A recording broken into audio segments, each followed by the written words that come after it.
sunglasses, you take 1 less damage from Leona, right? I wonder if this, does this apply in TFT? Are there any, if you're wearing sunglasses, do you get any advantage against some of the units? I'm not sure. We're about to find out. We are about to find out. So, gentlemen, take it away here for game number 1. Yeah, we're loading in here. We're seeing Shredding as our first point of view from this player. And coming in here for EVOS, this is the player I do want to touch on the most. In the EMEA circuit, Shredding has been around for a long time, as has Tamura a lot of this squad. But Shredding's probably the player with the most big achievements. He's been to regionals twice along with Wojtek, but just the player that stands out in this team as the most recognizable. Yep. And it's going to be interesting to see. We did see, just briefly before that, we are going to be starting out with a Prismatic augment. I do believe the Lee Sin encounter. So we saw that at the start of the day, actually, when we were casting back with Weibo and T1, and it seemed that a lot of these Prismatic augments kind of locked them into a certain line. We saw 2 players lock themselves into the crew fairly early. We've seen a lot more Katarina picking up the execution just to guarantee that you can get those best in slot items quite early. But to be honest, Katarina's been quite scary because so many people are playing defense on this unit. Yeah, but we've seen Katarina 2, it's never really going 8th. Even if you can 2-star the board, we've seen it at least fail out into a 6th place, which in 4v4 is perfectly fine. Rabzera already has stretchy arms, so we've seen some players have had to fish for a long time for this, and in certain spots haven't even found it. It's 1-4, we've already got stretchy arms. Yeah, and looks to, okay, and it's going to be picking up a Katarina as well. I wonder if we were playing defense a little bit that early, but see what this final component is a sword, so it has access to the Edge of Night, relatively early slam. They have the open rod. Getting bow is very crucial for this comp. And here we are going to see, going long, we saw that into GP. Also Prismatic Ticket, we've also seen that into GP. So a lot of different options, and he's going to skip over that. Prismatic Ticket. Okay, so Prismatic Ticket is one of those augments that kind of enables you to guarantee you can hit those 3 stars. People will still be playing defense, but because of the way GP works, is you can roll quite aggressively, win a lot of rounds, and then build your econ back up. Some people, when they're playing around a Prismatic Ticket, you usually have to wait a little bit. You don't want to use all your money, but with GP, you can be a bit more aggressive. Yeah, we've seen them basically go to 0 just to 2-star the entire board. You don't care about getting any more copies to get towards that 3-star. You just want to pick up the Kabuko 2, pick up the GP 2. Doesn't matter if you're not even making 10. We've seen with Prismatic Ticket, you're pretty much guaranteed to be in that spot. And coming in here, we have one player who's buildable Zach. It seems popped up on the side there. So a really solid option to tempo off the back of. I think we've already seen this throughout the day as well, Tamura, that Builderboard really strong in 4v4, just having one player that you know is going to be at least saving HP. Yeah, you know they're going to be saving HP and they're going to have econ because they don't have to spend so much. As we actually see, a Kaiser over on the other side there has access to the Flicker Blades. So we've seen this augment be, or this item be so dominant throughout the day, and having access to the Kraken Slayer just synergizes so well because you'll be stacking up all of that extra AD and potentially going to be looking to contest the GP. It's a little bit awkward when they have Prismatic Ticket, but honestly, if you can just 2-star it, you'll be off to the races. Yeah, if you can 2-star it, which is more than achievable even with a Prismatic Ticket player, the one thing that they need to avoid is, as we saw last time round, you cannot be contesting 3-way really, especially when one person on your team is denying you. It can just be such a rough spot. So that is the thing that I think now on teams will be avoiding, maybe just one per team. Yes, you might have the suboptimal spot, but GP2 more than stable enough to get into the top 4. Yep, and we can also see the protagonist here picked up the Garen hero augment. Already has the early Steric Slam, so won the first round, is in a pretty decent spot to continue winning. Does have 2 components there on bench, so if we can maybe burst some weaker players now, then we can get to the first carousel and then get a double slam on towards the Garen's going to be quite important. Obviously doesn't want to make the Void stuff too early, as it's not really going to be useful until we maybe get towards the Yuumi and we start doing a little bit more magic damage. But for now, just greeting, just waiting, and maybe we can try and take out this Zac, but there's going to be a couple of units attacking it, and Zac's not dying anytime soon. We see the ball coming through for just a little bit more hope than anything else. Didn't make the difference, but Zac 3 paired with Kabuko 2 was also on that board. That is just one of the biggest front lines. So Kesmondson unfortunately wasn't able to pick up that win, but having Zac 3 as that front line early on, you don't need to slam the items, you can still pick up the wins. And as we predicted, the Edge of Night there slammed on towards the GP. Already has access to a pair and is holding on to Chaos to play strongest board, but potentially might sell it and make a little bit more extra econ. I do believe we saw our first Prismatic Destiny picked up, or at least from my experience. I don't think I've seen it at 2-1 yet. No, I don't think we've seen it so far, at least not here on the B stream. We're not entirely sure elsewhere. Do check in here with Shredding, who's coming through, who has that early Lux 2 coming through. Is this worth the wait Lux that he's got? Yeah, he does have the 4 copies. Yeah, so that's just going to guarantee some power. I mean, I don't think we've seen too many Lux reroll boards. It's quite an unconventional line most of the time. If you get an early Lux 2, you're more just incentivized to play tempo, push towards those sorcerers, so that's perfectly fine. But as you mentioned before, the Builder Bud being really strong in 4v4, I can imagine the same kind of thought process has gone in here. Not slamming, not being too strong, but when you're going up against a Kobuko 2 and a Zac 3, you kind of have to forfeit the round anyway, and securing a nice 3-loss streak is good, as you can see, just holding onto that GP as well. Yeah, we'll be holding that for as long as possible, but for Shred in there, I suppose the Sork line, he can either play it Soul Fighter or Sork, depending on what's more contested. Potentially Soul Fighter he'll have a free hit at, and then it's just an additional carry, because the composition does normally just lack a little bit of damage. Until you have Gwen, Samira can't do it all on her own. We saw last time Soulless was able to make that work with the Nefiri, so potentially allowing that secondary carry coming through from the Lux. You could also just itemize it in Sorks as a tertiary carry, possibly. Yep, and does pick up the Shojin there on a Viego as well, so if he does want to lean in towards the Soul Fighters, then that's definitely going to make a lot more sense as well. So we do get another look here towards the GP. Did opt to actually sell the Chaos, I do believe, so making that 20 gold, and then now can't quite make it all the way up to 30, unless, who knows, maybe GP will get a couple of kills here, but that's still a tall order from a board that's still relatively weak. Yeah, potential that could be the case, but even if you're not making 30, you're still in such a good spot, knowing that at 3-2, you're pretty much going to guarantee that GP2.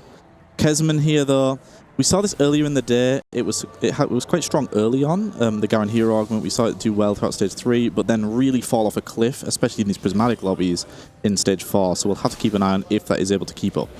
And did actually decide to level last second, just to maybe dish out a little bit more damage. You can see the Builder Bud there supported by the backline of the Kraken. Kraken Slayer slammed, so now infinite frontline with infinite AD scaling on the backline means that it's very, very hard to lose any rounds here, as it appears that the majority of players are kind of just forfeiting that, and that's pretty common in Prismatic, I would say, is a lot of these people taking those scaling augments, means that they're going to kind of have to forfeit to the tempo ones, as we do see the Garen 3 finally being picked up with the Rage Blade. So it looks a little bit odd, I will say. I've seen quite a lot of it, but it's mainly due to the new system changes that have been coming out in this set in particular. So a lot of the units now are defined as having specific roles, and so this means that Garen actually benefits a lot from the attack speed, not just for his hero augment sake, but also to generate mana to continuously cast. Yeah, it's a big shift from last time round. A lot of the way the mana works, the way a lot of these roles are defined. For example, the fighters getting the Omnivamp, so sometimes you're like, where's the BT or Hodge on this unit? And they don't need it. So I do think it's great to point that out, that is a big, big difference. Kesman here just benching it, coming up against Wojtek. Didn't want to grief that streak. Kesman was happy to take this loss here. So expertly done by EVOS to have somebody be able to keep that 5 streak. We've seen how successful that has been. And being able to 5-streak in a lobby where there has been the Builder-Bud player, you have this Prismatic ticket as well. We've got this Mundo 2 online. This is a really, really good spot for Wojtek. Potentially that Mundo Jin, so powerful. Yeah, and is actually still going to be holding on towards the GP, so... Of course. Having access to the Prismatic ticket means rolling all of that gold, especially off the back of a 5 streak on level 6, you can play some pretty decent defense whilst also holding on to your 2 costs. So you do get a nice little look around the board to see some of the other options. We do have the Shojin Slam there on towards the Lux, is leaning a little bit more into the Soul Fighter, but who really knows. And yeah, I got a quick glance there at the Prismatic, so it's picked up Tiniest Titans, so that's a lot of money. That is certainly a lot of money, and it will be helping out.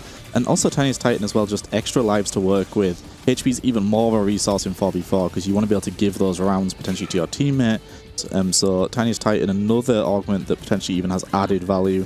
Do check in here with Lucas, who is our crew player. Makes a lot of sense, Prismatic ticket. If you're uncontested crew, I think there's too much priority as well on denying things like GP. And these one-cost crew units are harder to deny. You know that you can hold quite a lot of copies of them and they're still going to find it. So Lucas should have a pretty straightforward game here, depending on how many copies EVOS are holding. For sure is going to be rolling down on level 4, the best odds to pick up these one costs, and really wants to make sure that he's 3-starring this Malphite as soon as possible. And then once we start to get those crew bonuses, those benefits, not only are we going to be getting free rolls from the trade itself, but then we're going to be triggering extra Prismatic ticket rerolls, and we're going to be getting levels from that as well.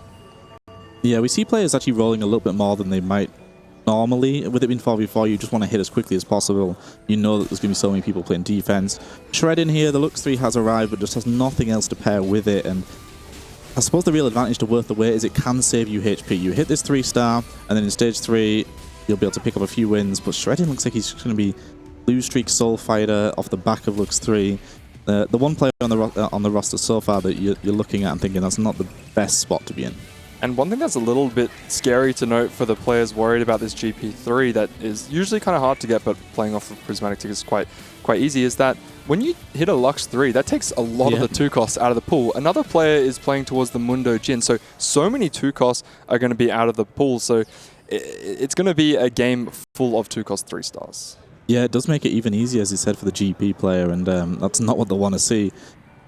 Coming in here, Wojtek, our player that does have that Jin Mundo line lined up and is sitting really, really healthy. Babzera already has the GP2. Not much of a surprise, had a very early pair on that. And has access to the rolling for days as well. So that's rolls on rolls. You can see he's trying to get through all the rolls. You can see 6 left. I mean, he has the advantage of playing on LAN. He can roll with 0 ping as fast as possible. But he also kind of has to consider, you know, who am I denying? What am I denying? Can I even deny? There's a lot going on, and as we've touched on this before, when playing the GP line, it is one of the hardest lines. Gets the rise. Oh, nice. Okay, now he's got access to the full mentor if he wants it, and does manage to switch it in. Nice. Good pickup right up there at the end. But as I was saying before, it's very hard for him to play defense because his board gets so full. Yeah, it certainly is. There's certain units you want to hold. I think Mundo is a good priority here. Has decided that I'm not going to bother potentially trying to deny now on the back line, anything like this. Mundo 3 is the big problem in that Mundo Jin variant, and GP is the composition where you can afford to lose Econ to hold these units. As you said, had a lot of rolling to do there, was able to pick up the very early copy of Rise, which when you high roll that spot from when you're playing GP, it's so good. Okay, we have to get a look at Shredding soon because he's taken Recombobulator after he's taken Worth away, and he's picked himself up a Jace. Okay. We have actually seen this. We've seen Jace and Caitlyn. It didn't do super well, but I think it was a Valiant 6 and just played a little bit more defense. But I mean, this makes sense. Risky though. Yeah, I can honestly see it though, because I just don't think this looks, if you play Soulfighter vertical, is going to do anything. You would probably just move the items as soon as you find Gwen 1, which is a sorry state of affairs for Lux. Jace is definitely not the best he could have hit. There's a lot of things where you're, oh my god, we're suddenly in a win-out spot. Jace, though, is fairly solid, and as you said, can reroll Caitlyn alongside of it. Maybe will just tempo into Yuumi and just play a vertical Academia, but just have a Jace 3 on that front line as well. Yeah, and so that Shojin, it works okay there on towards the Jace. We'll be able to cast a few more times. But late game, maybe moving that towards either the Caitlyn, but most likely won't be playing that reroll variant because we've already hit the Jace. So it'll be pushing levels and trying to get towards Yuumi. Not as optimal playing around the Shojin. The only Jace tech that I really know of is the one where he eats the Darius. But I don't know if that's going to be the case right now because we're not playing around Darius 3. Yeah, we'd have to reroll, get to level 7 and start rerolling, which feels like you're not the player on your team that's going to be in a win-out spot already. I can't see this line taking it that way, so you should probably just be pushing levels and try to save as much HP as possible. And we do have another Lux 3 on the way in case we ever want to do anything with that, but I imagine it just will be Tretta's 2 gold around from now on. Yeah, and we do see there's a Leona with a belt there, so nice pickup if we want to keep playing around the Battle Academia. And is he going to go for it? Still playing, a bit slower, maybe communicating with his teammates to see what he needs to be picking up, but interesting position to be in. It's going to be interesting to follow him because I just want to see what where he goes from it. If he thinks that he can tempo, maybe you don't need the Leona 2 as early because you have Jace as the front line instead.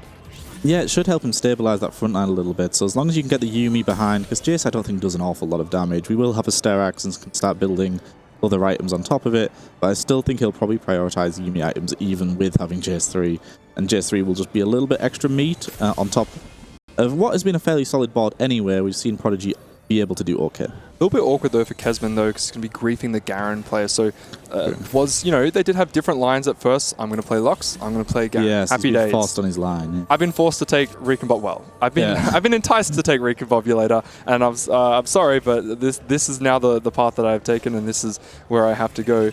As we do see the Malphite 3 and the Sivir 3 has been hit. Still have 6 free rerolls, and doesn't even really have the gold to buy anything if he uses them now. No, Prismatic take it, getting that crew online as well. They're rolling for days. I don't think we're buying a reroll for the entire of this stage.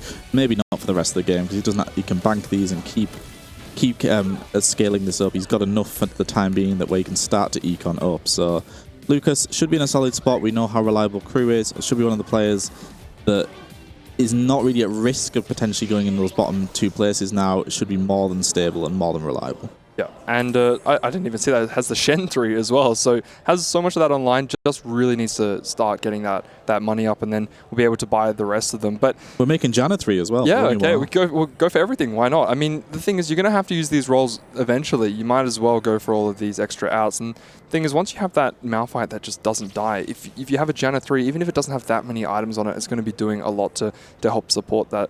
But very interesting to see the kind of switch up of 4v4, players more willing to take these double econ options, these double tempo options, because they need to be super strong in stage 3 and have more agency. Usually if you saw someone, like I'm sure if these players were coaching someone on solo queue, they say, why are you taking this? You don't need this much. But we're in a 4v4 setting. Yeah, I mean, we've seen people take stuff like invested and then just instantly spend it all, which is on the ladder you wouldn't necessarily do that. It's not a lot of value from the augment. We see here restart mission. Leaves himself fairly flexible. Did hit the smolder off the back of it, and now suddenly, as you point out on the bench as well, there another smolder too. So this has worked out potentially really well if he's able to start building a front line. Yeah, so that is a bit of a switch up. I mean, these silver augments, people talk about, Prismatic's too much variance, golds are okay, silver's, who cares? But these silver 3-2 augments have switched up the scene much more than many of the golds would have done here. Yeah, they certainly have. Recombobulate, restart mission, just completely rip up your game plan and start again. And for Shredding, it has put him on a line now where he's contesting a teammate. On the flip side, though, I don't think he wanted to play Soul Fighter at all, so it was at least an out. So there's definitely upsides and downsides to this for this EVOS squad. They've trusted the elements a little bit with some of these more random silver augments. Yeah, and contesting the Garen, it's not ideal, but at the same time, when you take that Garen line and the protagonist, you know that you're going to be healthy. So even if you're going to be contesting him, maybe you can both try and play for a top 4. As you do have to, worry about players like Babzera going for the win out with the GP. So maybe it's more about getting multiple people into the top 4 as opposed to having one win out player. Yeah, now Babzera hits that GP in really early. To be honest, 4-1 is more than early enough to hit that, but also had the Jarvan waiting in the wings, so instantly goes 7, is straight away able to get that full board online, has a Jarvan pair, a Ryze pair, no longer needs to worry about Econ because has that GP3, is in such a good position. And Shredding actually rolling a little bit there if I'm not mistaken, so wanting to stabilize and capitalize off the fact that we have the Recombobulator, we can be strong now, only has 4 Battle Academia in, so maybe was just rolling for 1 copy to really get that 5 Battle Academia online. Maybe we'll play a little bit of defense, but maybe recognizing that after taking double Econ and being stuck on a Jace as your primary carry, you're not looking to win, you're looking to be as strong as possible now because that's the only time you can be strong. It's a good 1-unit loss against his teammate who keeps his streak, so that's a good result for EVOS. Starting to make the Darius 3 though, so does have a Darius 2 on the board, holding the pair on the bench. So you mentioned potentially the option of eating that Darius from the power-up coming through. Maybe he is leaning that way and he doesn't want to contest too much on that academy line and is instead trying to get himself into heavyweights with maybe just running the 3 academy, but it is certainly a little bit of an awkward spot. Yeah, and he's rolling quite deep, holding on to extra copies of the Katarina there. Yeah, we've seen the 5. Yeah, we've seen the duo carry there with the Caitlyn, but the items just really aren't there, and does manage to find the Leona 2 on 7, so that's quite good. Okay, we're rolling really deep here. Does get a Kali in there as well, so does get the 2 Executioners. So I guess this is the board we're going for. We're going to try reroll Caitlyn and Darius, and that's going to be our additional power coming through. If we do get the ability to eat a Darius 3, that can be really, really good. Caitlyn 3 can pretty much snipe anything in the back line, so I think it's a really underrated carry. Getting the Leona 2 on level 7, certainly a little bit of a high roll, does help him stabilize at that front line even more. Something interesting to note, though, is if he does pick up that relatively early Leona, it means that for his teammate, it's going to be a little bit awkward because now anyone from TL can just find a Leona and start holding onto it. I don't know how much it's going to matter, though, when you are playing around Garen as the primary. Usually, when you're playing either Garen or Katarina, you do eventually want to get to Leona Yuumi. That's the end goal. I think EVOS here have made that decision. They've went, okay, if I reroll Caitlyn, you play Yuumi. If we both tempo to 8 and we're both trying to play Yuumi Leona, that can be a bit of a problem. You have to hit Yuumi too. Your board has no damage. I can survive with a Caitlyn instead with this Jace 3. So I think, honestly, they've made the correct decision there. Checking back in here with our Mundo Jhin player, finally getting that Jhin 3 coming through from Prismatic ticket. Hitting a little bit late, Wojtek, to be honest. He's level 6, 10 gold. You'd expect to be in a richer position by this point, but on the flip side, Bapzera just sitting pretty. Yeah, and especially when so many of these 2 costs are already out of the pool, maybe the Lux getting recombobulated had something to do with it, because a couple were shifted up. As we can see, a lot of zigs here.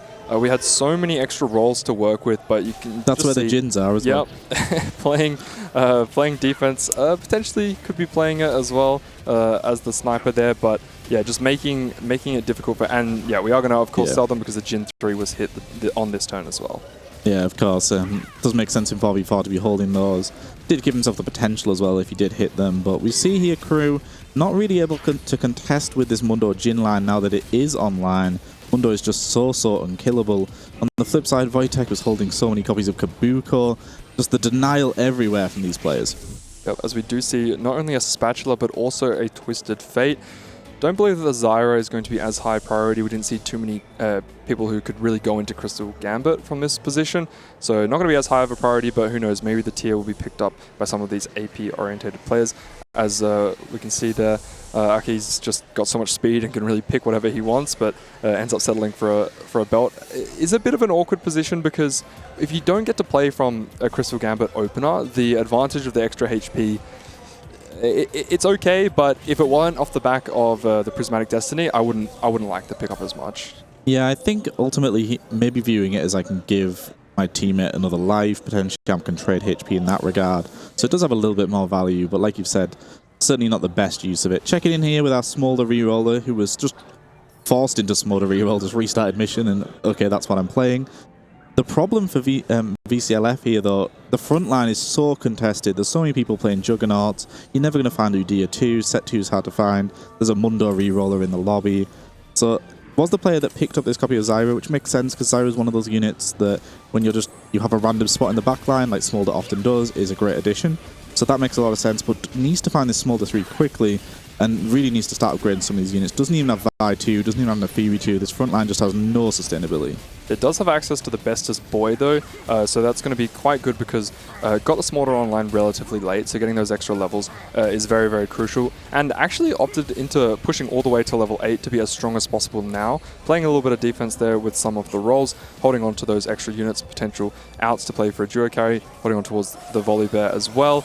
But a little bit awkward, honestly. Not having access to a set pair means that we're rolling deep here, but we're really just rolling for Smolder to stabilize. Yeah, I think push levels to 8 because, first of all, just had so many Smolders off restart mission anyway, and then looked around the lobby and thought, well, I'm never going to hit Mundo 3, so what's the point in trying to reroll a Jug front line? The best Jug front line I can go for is can I rush set 2?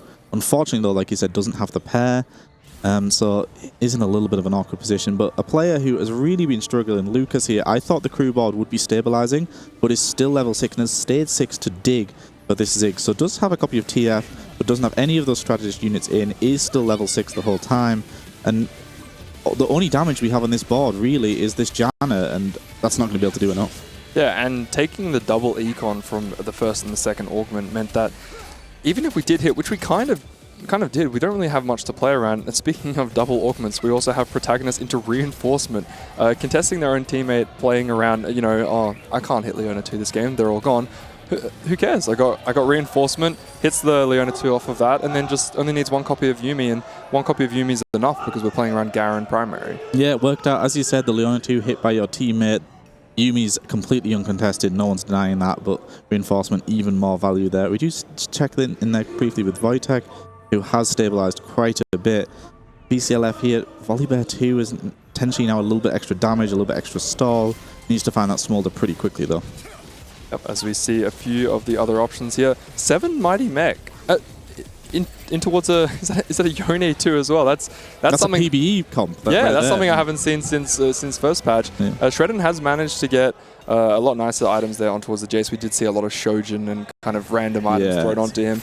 But is this? I mean, stage 5 is where you'd hope to see that you've gotten everything sorted. And you're getting there, as we do see Yuumi picks up a couple of extra items. The Sterix has moved over towards the Leona. This crew board is looking quite weak. Oh, does have the Ziggs 3 at least. Yeah, did hit that Ziggs 3, did manage to get up to level 7, so you can get the Rise in. Obviously, we saw that very early TF was picked up. I think potentially rerolling this Janna wasn't really worthwhile. It cost us so much gold. We could have had Ziggs maybe even earlier off the back of that, and we've only just went to level 7. We do see coming up against the Jace player here with the Caitlyn in the backline. Caitlyn doesn't really have a lot of damage to output, but she's certainly going to be a nuisance and just sniping off some of those backline carries. And those items on towards the Caitlyn, unfortunately, means it's not going to be doing that much damage. Jace is doing his best, but his best is barely not enough, and still going to be hanging on by a thread, but we can see 2 players with less than 3 HP there. Yeah, Shredding, unfortunately, wasn't convinced by this Lux line that he was presented, was given an out that was also not super convinced by. Ultimately trusted 2 completely random output augments here. And the potential was there, and I actually do really like the Recon Bob because I don't think the Lux would have led to any success. Shredding does still have the potential here to maybe eke out a 6th, which if he can make that work is more than enough for the team. Ego though here dropping down to 1 life as well off the back of this mighty mech line. We do have a Yorn too, but Yorn is our only damage source really on that board, and whether or not that's enough to be able to deal with some of these big frontliners, we'll have to see. Yeah, so Yone, a very, very dominant unit in PvE as well as the first patch, so much and so that they had to nerf him coming into the B patch, so definitely not seen as much of him as we did before. The 4 mental line, very strong playing around GP. However, Garen's on the back line. Is Garen getting through? It looks like he is going to be going back towards the Malphite. Zig's doing his best to damage it, but this Garen doesn't look like he's taking any damage from the Zigs. Shredding is getting through, but we do have that duo carry set up there with the Yuumi, and Garen's doing a great job of tanking. Does manage to take him out, and unfortunately there, Lucas is going to get knocked out. Playing a valiant effort there with the crew, and Shredding's just still holding on. Job done for Shredding. As far as he's concerned, I was playing Lux Reroll, I was playing Jace Reroll, I don't want to play these lines, get me out. 7th, that's good enough. And ultimately there, Lucas, yes, Garen did end up getting onto that Malphite eventually, but Garen actually chopped through the TF at first, then chopped through the Janna, so was just able to deal with a little bit of the damage output before getting stuck on Malphite, and then Ziggs just doesn't have enough on their own to deal with this Garen. Shredding does now hit Caitlyn 3, so potentially that could keep him alive another round here. We see Aki on the other side, who's just on this more traditional Sork route. Yeah, and did actually play around the Swain 3, which a lot of the times you don't have the luxury of doing because it just requires so much extra econ, but that's exactly what he was gifted to on 2-1 as he took the Prismatic Destiny. But, you know, if you can play towards it, then of course it's great, but you are going to be getting denied on a lot of your karmas if you're rolling a little bit more slowly, which seems to be the case. If you can make it all the way to level 9, that's quite strong. And looking on the left side of the screen here, the Yone is actually putting out a decent work here, despite the fact that he's not as traditionally favored. Shredding does fall down there. It was a 1-unit loss, so potentially if someone else had fell, that could have been enough, but unfortunately for himself, does go out into 7. As he said, Ego clings to life here. So far, EVOS just edging them out, and we see that TL do have 2 people in elimination range. So EVOS certainly in the strongest position as we head into the latter stages of the game. Yeah, and it looks like the Garen 3 might actually potentially become a Garen 4. Not super common that we actually managed to get all this way. A lot of the times, if they don't think that they're going to get there or they're not primary carrying, usually from worth the wait, I would say, they're not primary carrying their 1 cost, then they'll just sell it for extra econ. However, we have the Garen 4 online at 5-5. With the setup of the extra Yuumi support, I do believe if Kesman manages to get Yuumi 2, this is going to be a relatively unbeatable board. Can GP deal with it if he's correct side, do you think? I think as soon as Yuumi 2 comes through, probably not. Having that Gunblade as well, just and the Morello, just provided so much utility for this Garen. I don't think GP is going to be able to deal with it quick enough, and then we've seen Garen in these fights just scale to a point where how can you burst this unit down? And that was when it was 3-star, let alone 4. Did have a few copies of Garen already before the 3-star arrived, which is why the 4-star has came in so early. So should be in a really good spot here. But Ego, off the back of this mech line, has been clinging to life a little bit, but this may be the end of the road for the composition. Yasuo does fall down. Wojtek's Jin is just free-firing away, and I don't think there's going to be enough damage for this Karma to deal with this Mundo line.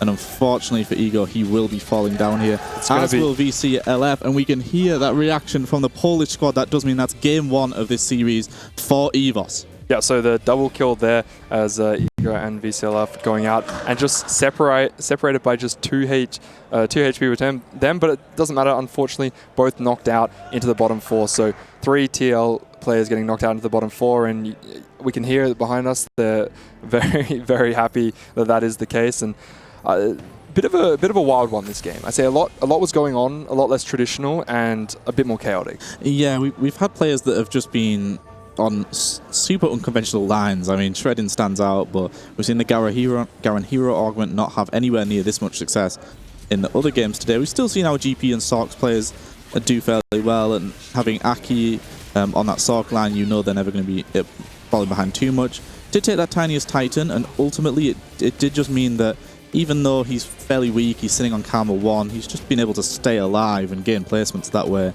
So it has done more than enough, but we could hear how much that meant to this Polish squad.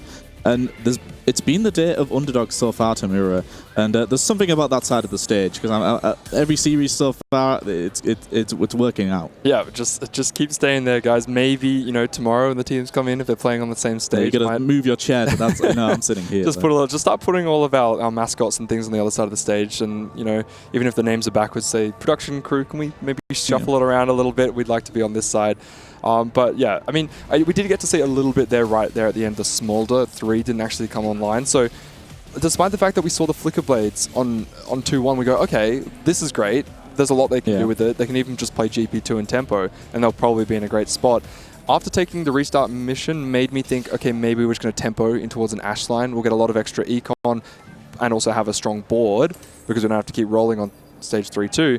But then potentially baited in towards the Smolder. I think it was quite unfortunate that we went fast 8, didn't hit set 2, didn't hit Smolder 3. I mean, we had, what was it, 6 Smolders at 3-2, I believe, of the restart mission. So at that point, I think it makes a lot of sense. I think they were correct to go 8 as well, because there was the Mundo Reroller.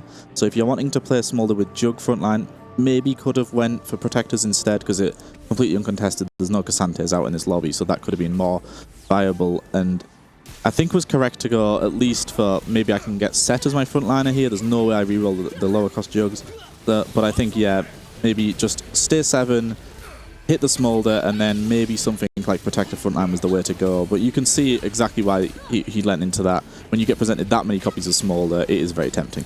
Yeah, and we also saw just carrying the Mundo for so long because we didn't get Set online. So showing off that 2-star Mundo is a threat, and it actually goes to show why the Jin Mundo comp does so well, because even before you hit these 3 stars, you have a very stable frontliner, and as long as you have the right items and a decent power-up fruit there, then you know you'll be able to kill a lot of units in stage 3. And even if you go into stage 4 and you haven't quite hit yet, as long as you have a strong combat augment, you can compete with some of these other boards.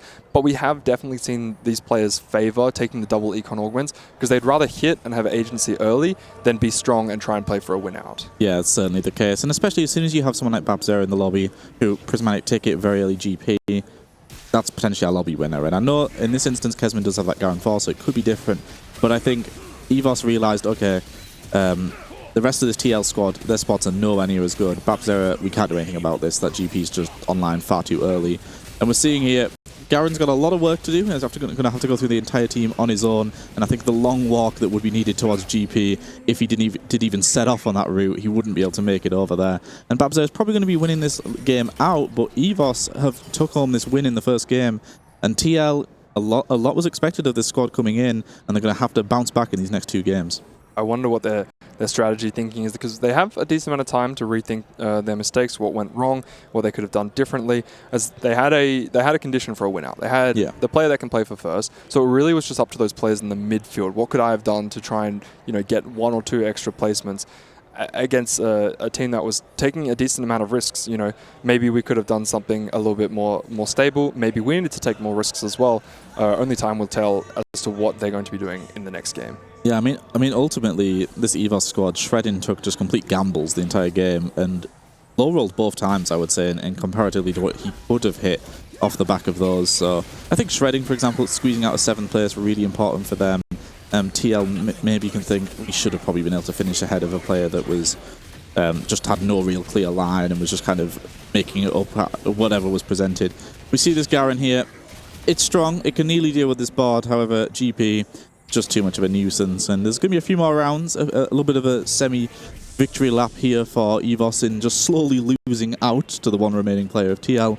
But this EVOS squad, we heard the reaction from them. So excited to get that first win over the line. And it's been the day of underdogs so far, and maybe this will continue as we go through the rest of the series. Yeah, and the underdogs, they've been performing well, and I wonder if that's going to start to weigh in on the next day. Players coming back with a little bit less confidence. You know, if you come into the event and you see the statistics, you see the votes, you see the performances, and you go, "Oh, we're the overdogs. We should be winning these matchups." And then you lose the first best of 3. That's got to put a dampen on your spirits. And who knows? Maybe it'll switch up how you play the game, but also potentially just how few mistakes you make or how many mistakes you make. Because if you lose that confidence, it can be quite bad, and it can spiral when you're playing in a 4v4 format. Yeah, it certainly can. I mean, the last series, Citadel Fnatic, that maybe people had Citadel edging it, maybe 2-1, so we were surprised at the result of that one. But in this particular series, people were leaning towards TL, maybe being able to 2-0 this, and they looked at the group and thought, okay, if they're going to start with a matchup, this is maybe the squad they would want. And that's not to discredit this EVOS squad. They ultimately are the team with no Worlds appearances on the roster against the team with the most in the tournament. So it's just simple that they would be favoured, this TL squad. But EVOS have made it work, and Babzera just really eking out this game with this GP. And with the GP Garen matchup, it's been pretty much 1 or 2 unit losses in a lot of these instances as well. So they're taking us for the long distance here, but nothing really that Kesman can do to turn this into a first. Yeah, I mean, the GP does actually scale enough to be able to kill the Garen, and proccing the Edge of Night right at the end of the fight made the poor Garen do a walk all the way to the other side of the board, which is exactly what GP needs, because at that point in the fight, he most likely has max range. He's pretty much a ranged unit at that point, and he can just take down the Garen. So just got to make sure that he's walking all the way over there towards the Rise, and yeah, I guess we'll have to see. I'm curious to hear your thoughts on, do you think that the chaotic nature of the EVOS player has made it harder for Team Liquid? Because it feels like half the time, I don't know what they're doing. Do they even know what they're doing? As Scara famously once said, if I don't know what I'm doing, then the other team doesn't know what we're doing. And maybe that is applied here. Shreddin's like, okay, worth the wait. I'm playing Lux, I'm playing Sox. No, I'm not, I'm playing Soul Fighter. Oh, Recon Bob? I'll Recon Bob, sure. Oh, I'm playing Academy? No, maybe I'll reroll Darius with it. So just completely...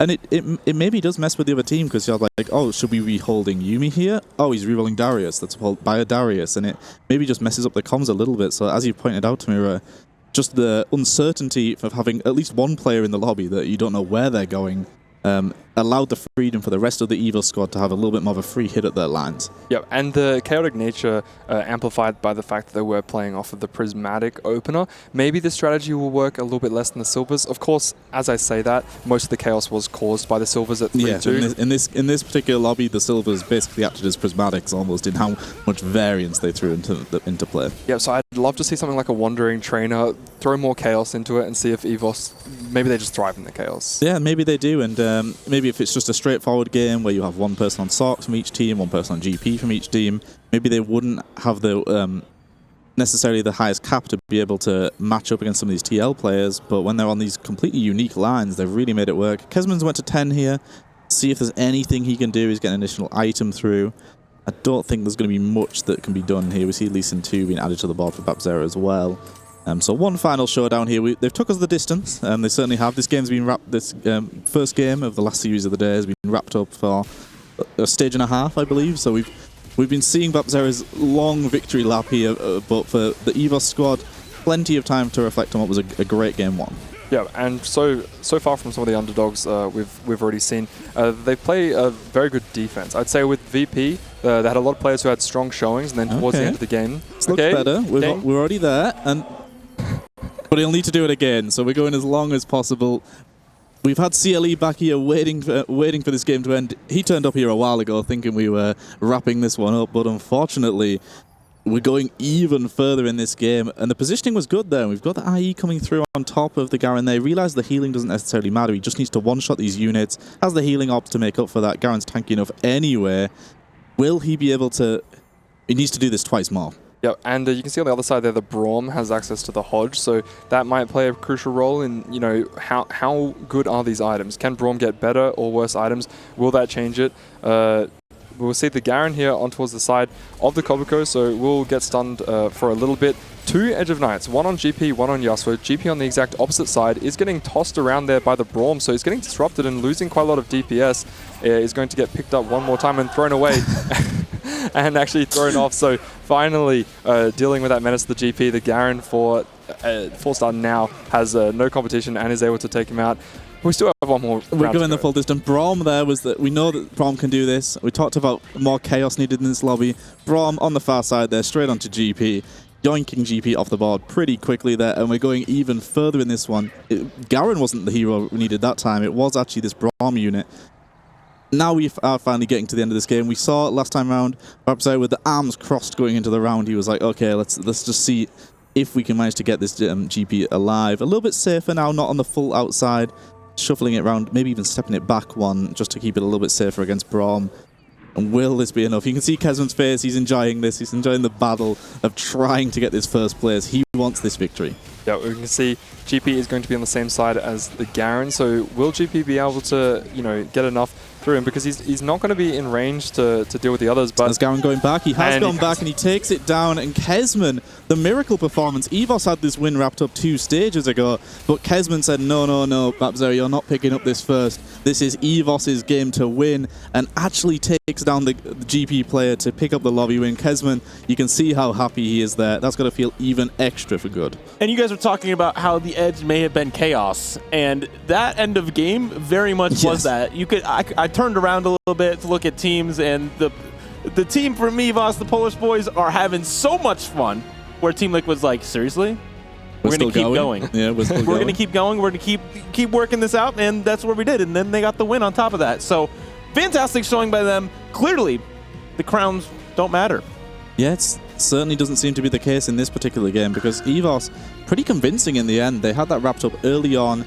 They had the victory lap at the end, and then, as you said, in terms of for the feel-good factor, you could see Kesman was really enjoying himself there. The team was probably just sitting back thinking, okay, bro, you're going to lose this. You're going to lose to GP. Wrap this up. And he's like, no, guys, trust. I can win this. I can win this. Let me get Braum in. Let me go 10. And he got there in the end and did pick up that win. And as he said, we can see here the Garen line really early on from Kesman just stabilized him so well. Shredding was just complete cart of the cards, see what happens, but was able to squeeze out a 7th and avoiding that 8th place, really important.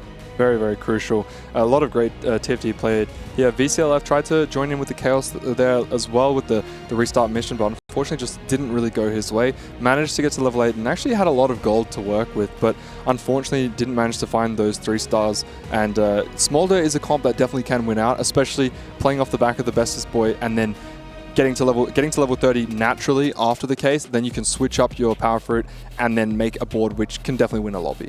And just some of the weirder stuff that they did really did pay off, right? Was able to propel them into spots that maybe weren't conventional, but were able to do enough to confuse the opposition at the very least and lead them to a first place. We see our results on screen. The 4-star Garen leading the charge.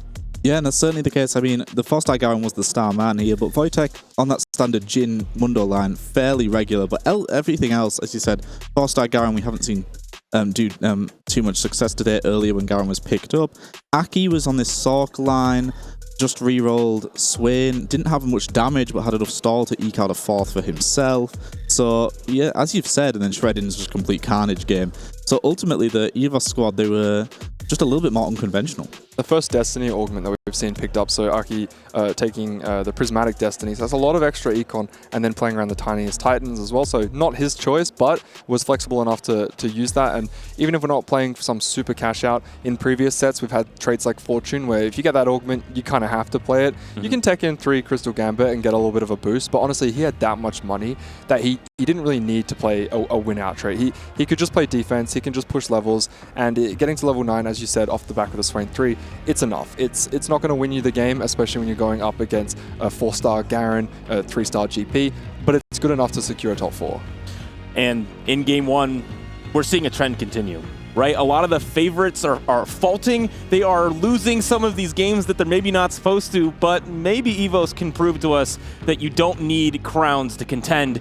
Game number 2 will be just on the other side of this break.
That's when we forget just who we are.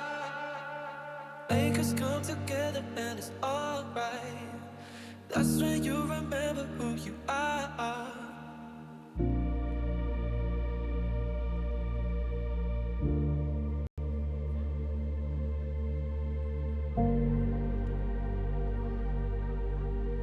That's when you remember who you are.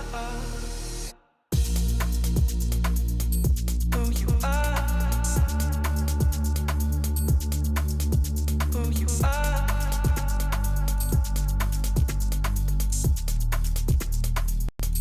Who you are.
Overthink tomorrow when we're alright.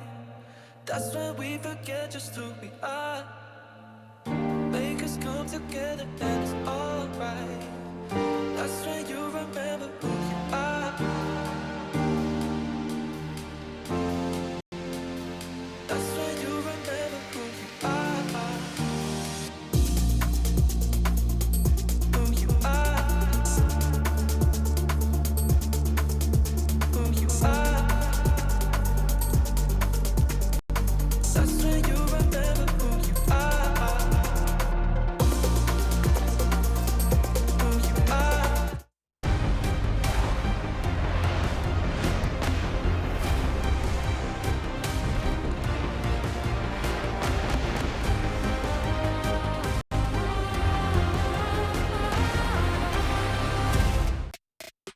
Welcome back to TFT at the Esports World Cup, where the battle continues versus EVOS and Team Liquid here for our final matchup of the day. And gentlemen, a surprise in game one.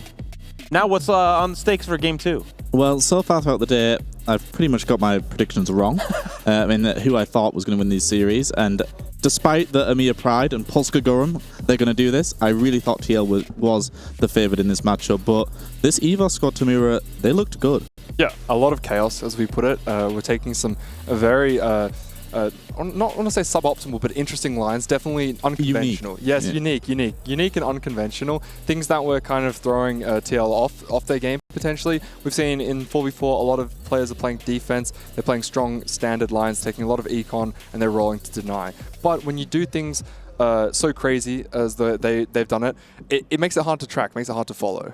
Well, they're not just having chaos in-game, though, too. We are on land. They're right behind us over here, and they're staring at each other. While the Polish team from EVOS is having a great time enjoying the last moments of the game where the incredible battle was happening. On the other side, their Team Liquid just watching them have so much fun. They're like, all right, that's going to be our turn next game, hopefully. Yeah, well, that's what TL will be hoping for, and they had a lot of time to reflect on that because we went the distance. That game was wrapped up at, I think, middle of stage 5, and we were at 7-3, still going, and I think maybe for TL that isn't exactly what they would have wanted. Sometimes you just want to get into the next game, put that one behind you, but almost stewing on it a little bit can not work out too well. But on the flip side, for EVOS there, they were just having so much fun. Kesman was just having the best time trying to win that game, and did end up winning it as well, so an even more confidence boost. Exactly like solo queue. After the game goes wrong, it goes poorly. You click, click, click. You want to re-queue, you want to play again. And it must be, a little bit frustrating when the game gets played out for quite some time and that you've already lost it. You've already got to start thinking about where it went wrong. But that's where the maturity comes into play, because a lot of players after having a bad game would want to just queue it up, want to go again. But when the stakes are this high, you can't think like that. You've got to take every single opportunity you get to reflect on any mistakes, even if you think that you didn't make that many and you just got unlucky. There's got to be something you can think about. And this team of Team Liquid is one of the most experienced on the entire roster for EWC. So I have no doubt that they have the mental fortitude, the competitive experience to be able to bounce back. But with such a weird strategy coming through from EVOS that maybe they weren't expecting, maybe they didn't prep for, and I heard that they didn't scrim people from their groups, so maybe they just had no clue that this was going to be the case, and now maybe they have to regroup and have a new game plan heading into game number 2. Yeah, that's been the case for a lot of these teams. They have been avoiding the scrims internally within groups. They've been scrimming with their traditional practice partners from a lot of their regions. I suppose some of these EMEA squads, there are more EMEA teams here due to the global qualifier. We got an extra 2 through, so I suppose that does give you the potential for even more matchups that you can practice against. So EVOS potentially have had a little experiment against some of these French squads. They've tried some of these more wacky styles, and so far so good. Yep, and especially coming into today, we thought that the meta would be very defined, very linear. We've seen a lot of GP have a lot of success. However, in this last game, we saw quite a unique style of TFT being played, and who knows, maybe that's only just the beginning. Potentially, we have 2 more games with them, or maybe they'll just bring out some new tech in this in the second game and close out the series with a 2-0 underdog sweep, I'd say. That's true. It very much could be. But we see them on stage ready to roll for game number 2. All 4 players from each side. On the right side, you're saying is the weaker side. I didn't know that blue side was weaker in TFT, but seems to be the case. It seems to be the case. If I'm not mistaken, every series so far has been the other side, the EVOS side, that has had the success. So maybe that will continue here. And I think we can see how much it meant to this squad getting that win under their belts. Meant for the team and for the coach. Kabixon, such a household name behind them. Definitely going to help, as you said, Liquid having Slooper coming in as well. So just so much experience across not just the rosters, but the people working behind the scenes. Yeah, a lot of experience from the players as well as the coach. And I've just done a quick head check behind me to see that VCLF still has his sunglasses on. He's cool. He's not calm. phased. No, he doesn't. Yeah, look at it. There we go. Absolutely relaxed. Does that look like a guy that just lost a game? No. Not at all. It looks like a guy who's about to win a game. Oh, absolutely. And I have no doubt that he absolutely can, but can the whole team? Right now, it's a part of putting the whole team together to get enough placements to win our 4v4 matchup. A very unique format within TFT, taking the single-player game, making it a team format. And it is electric to watch because it can come down to some crazy scenarios in which teams need that first place to win, and we will be having a very interesting game starting off with some crabs that carry some bonus loot. Yeah, the bonus loot coming in here will just accelerate these lobbies even further. We've seen a lot of this already with Crab Rave coming through earlier in the day, and it just means that some of these compositions just spike even higher there. But as we got a quick glimpse of the cameras coming in, we can still see this EVOS team are in really good spirits. They were still chuckling, shredding there. I think he was just laughing at his last game. He was like, what is happening? Guys, have you got this? Okay, good. I'm just doing whatever. So seem to be in really good spirits, and that is going to make the difference. Lucian is really struggling with this crab. You can do it. It just barely gets that through. Maybe shredding might have the hardest round of the entire game right there.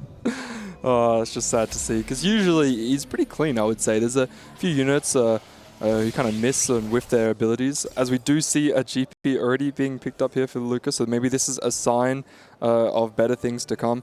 Does have access to the Nefiri if he wants to tailor a little bit more, and has he done that? Yes, he has. He's tailored the fruit there onto Nefiri. I don't think we've actually touched up on this too much before, so I'll just go over it for some people watching at home, but you can actually try and tailor, and he does get the stretchy arms as well. Gratification. Yeah, exactly. Yeah. He's done well. He knows what he's doing. So if you put the fruit onto a unit which shares a lot of the traits, you can't get the same power up twice in a row, right? So you're not going to be getting stretchy arms onto your wards Nefiri. So it doesn't matter what you get for Nefiri, but you can just sell it and then reuse it on the GP, and he's been rewarded for that. And if I'm not mistaken, Nefiri is actually the best option as well for GP, so it makes so much sense.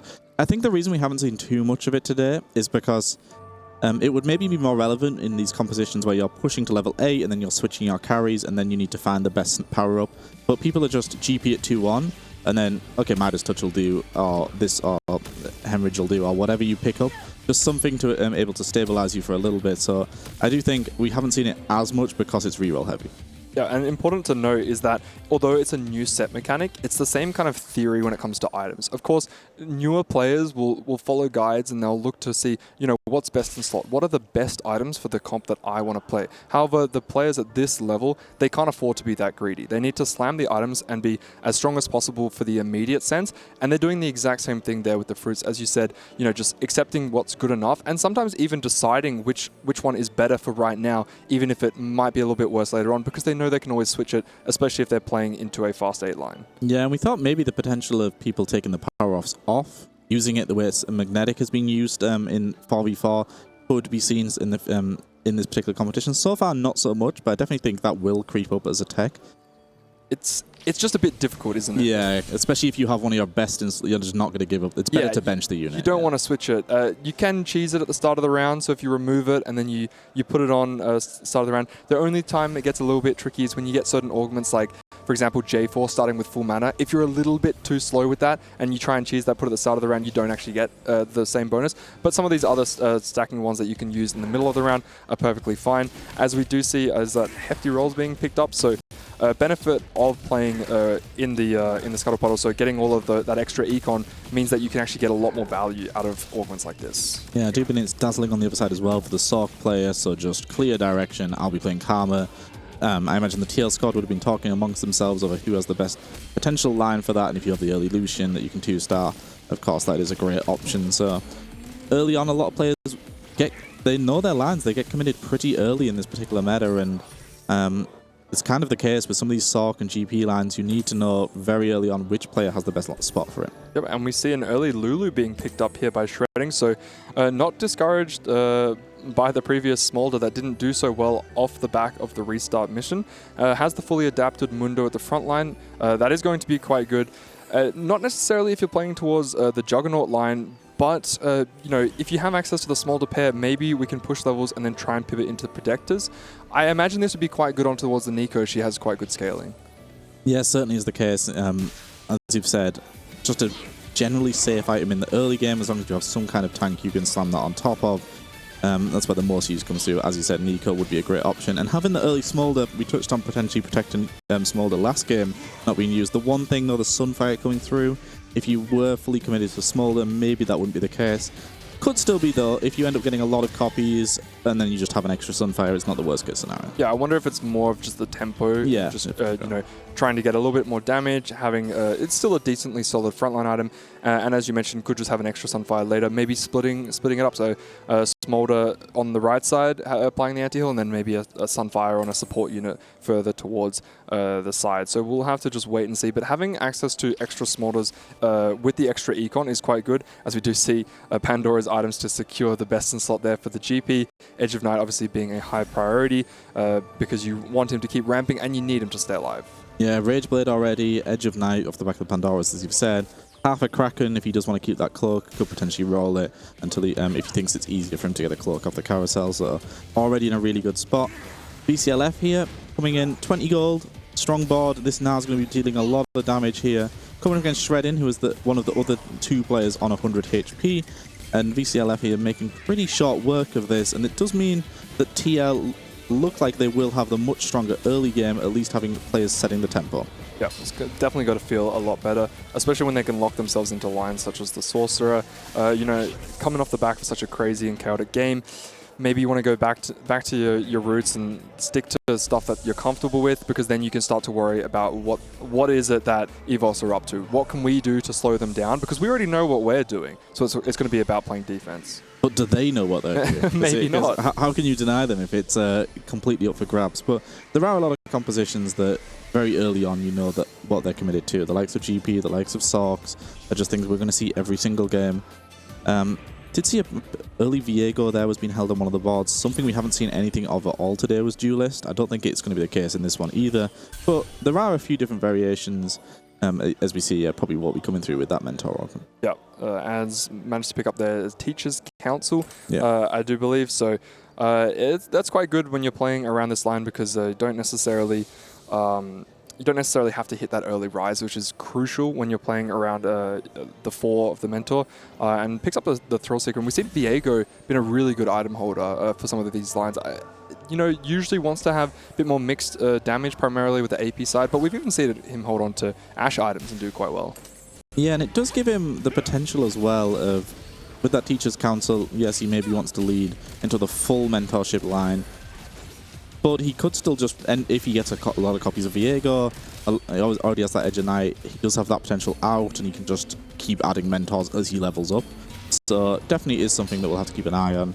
Kesman taking a loss there to VCLF as we expect. Kesman going for that early loss streak. VCLF so strong. And just look at all of this econ that's been racked up. We can see 4 streak here for VCLF, still making 30 gold. On the flip side, we have Aki's actually on a 4 loss right now. He is playing around Crystal Gambit and has Patient Study as well. So this is going to be a player to look out to in the mid game, maybe the late mid game, as we start to get more of a transition going. And you can see that Rose is dancing there off towards the left. We're going to be playing for the absolute win out here. Feels like a much better spot than we've seen other Crystal Gambit players so far today. We've seen people pick the +1 and then not hit it particularly quickly, and then you're down an augment completely, whereas Patient Study, you're always going to be getting value from that. And Aki picked up the Crystal Gambit early enough, so it feels like we haven't seen it have too much success, even though we know it does have the potential to win a lobby. Aki's certainly in a good spot. We actually saw the failure of Crystal Gambit because of the access to all of the crabs and all the resources, because it's very hard for the Crystal Gambit player to be strong and spike and getting all these kills and tempo when all these other players have access to 4-1ing it, and all these players are going to be very, very powerful in early stage 4. However, being able to double down now, I think what they'd be praying for here is either a spatula drop here from the crabs, or if there's a spatula on the second carousel. If they're on the right side and they can get that, they can make their own Crystal Gambit spat, already holding on towards the belt, which means that they can play a very weak board, be relatively low on HP, and then on 3-5 bounce back, hit hard for 2 rounds, and then start to build up that momentum. Yeah, and potentially they will be able to guarantee a spatula if the likes of Kesman or Wojtek maybe take a few losses here and are first pick alongside Aki, which would maybe be the best case scenario. As well with the Crystal Gambit, we mentioned with 4v4, you can guarantee at least getting some kills in some fights, or you can just guarantee a win when you feel like you need one. So does give you the potential, if you can navigate this early game. I feel like its win is a little bit suspect, but if you're able to, as you said, already doubling down, is able to navigate to once you get to the back end of stage 3, it should be really strong. And Kesman does manage to pick up a rod, which I was just about to say has no Rageblade components. Was looking a little bit awkward there towards playing around the Kale. Is probably going to lose a couple of rounds here. Maybe can get some carousel pick priority, and then they'll be okay. Does manage to pick up the Zac, so we can get quite a few items here on towards the front line, but not having an access to a remover means that sword might be a little bit awkward to use. Might have to burn that in another form, as we are going to be hyper rolling all the way down here for the Kale. I think as soon as he saw that he was one off Kale, he really committed to it. A little surprised due to the fact that we don't have too many great slams coming through. We do get the strikers coming in, which is obviously a generally good item, but as you said, no Rage Blade, just more tank components coming through. Maybe it was the potential to just take the foot off the gas a little bit, but you see on the other side, Bapzera's already got 2 kills. Kesman's thinking, I'm level 4 right now, I'm 1 off, why not just go all the way? It gets harder and harder to hit, especially in 4v4. Yeah, and it definitely feels bad because, as you said, doesn't have access to the Rage Blade Slam, which means that we're not going to have as much tempo even if we were to hit. So rolling deep there is much more about the fact that I need to hit because I'm getting denied. It's not because I'm going to be strong here or I want to be strong here. It's because my back's up against the wall and I kind of have to make this play. And unfortunately, it doesn't actually work out for them. Missing and then still having to take a couple of losses because Kale, unfortunately, without scaling, isn't going to be doing enough damage, especially when stuck on level 4. Yeah, I'm wondering exactly what he is. Preparation here, he's already hit the Zac 3. Potentially Kale's arriving within the next 1 or 2 rounds. If you hadn't rolled, the preparation is, of course, fine. Gold Destiny could help recover his econ. Oh, he's going to be getting an extra item component. Oh, I think he was going for the bow. If he had hit a bow here... Again, the same item. Yeah, he gets another one. So had he hit a bow here, that would have been double Rage Blade, there for the KO would have been perfectly fine. You just wait 2 rounds then, right? You just sack these 2 rounds, bow off carousel, double rage blade comes through. Yeah, exactly. It feels a little rough to have to sack these rounds. Well, you're getting a free win here, so that's not too bad. Yep. You're not too bothered about your loss streak anymore. It should be okay. Next 2 rounds, get a bow off the carousel. It's a really big carousel for EVOS coming in, as you've said, for the likes of Aki on Crystal Gambit, and then this potential double rage blade coming through for Kesman. Does win though, so we'll have to have a look at Ego soon to see if he's in a position that he can take a bow. He might be in a bad position. He might have to play a little bit more selfishly. But if Ego can pick up a bow at this it denies you for such a long time. Yeah, and that's going to be crushing for Kesman, and it's so awkward because he's sitting on 3 components. And I mean, it wasn't really his fault because he took the Destiny Prismatic. The Gold Destiny. So, you know, does get his econ back because he was in a bit of a dire situation, despite the fact that he had a lot of money. He had to roll quite deep for the hyper roll, so potentially can make it back. And Babzera here with a very interesting setup, but is farming the gold. And we're salvage bin as well, so we're just tempoing. We're keeping our tempo ahead of the rest of the lobby. We're level 7 already, 50 gold. As you said, items have came through. But just lead this into Prodigy anyway, but does have the flexibility. We've seen the salvage bin pivot is often sometimes the Akali all-out line is sometimes how we see that go. I would say that the salvage bin into the Akali makes sense given the fact that he has so many offensive item components. So if you look at these components here, he can rip the Morellos and he can take off the Stride Breaker there, and he can make himself a Warmogs. That's at least some frontline if he wants to play towards Yuumi. However, Yuumi wants Morello, Yuumi wants Stride Breaker as well. So you're taking away some of her best items and supporting items there for the Malzahar just to start making some frontline items. And I think having that double sword, that Death Blade, does make it a lot more enticing to play towards K'Sante. We've seen K'Sante and Akali do really well together, and the fact that you're playing in the Scuttle Puddle means that you have so much extra to work with. You have all this extra money. As we've seen a lot of the times when players don't have enough econ, they're rolling down on 4-2. They don't quite get the K'Sante 2. They bleed out slowly. The 4-cost ball was wrong side there, and unfortunately Kesman wasn't even the first pick, but Ego straight away knew the value in denying this. So Kesman, as we've said, is going to be essentially down his augment for an entire stage, which is really, really rough spot to be in.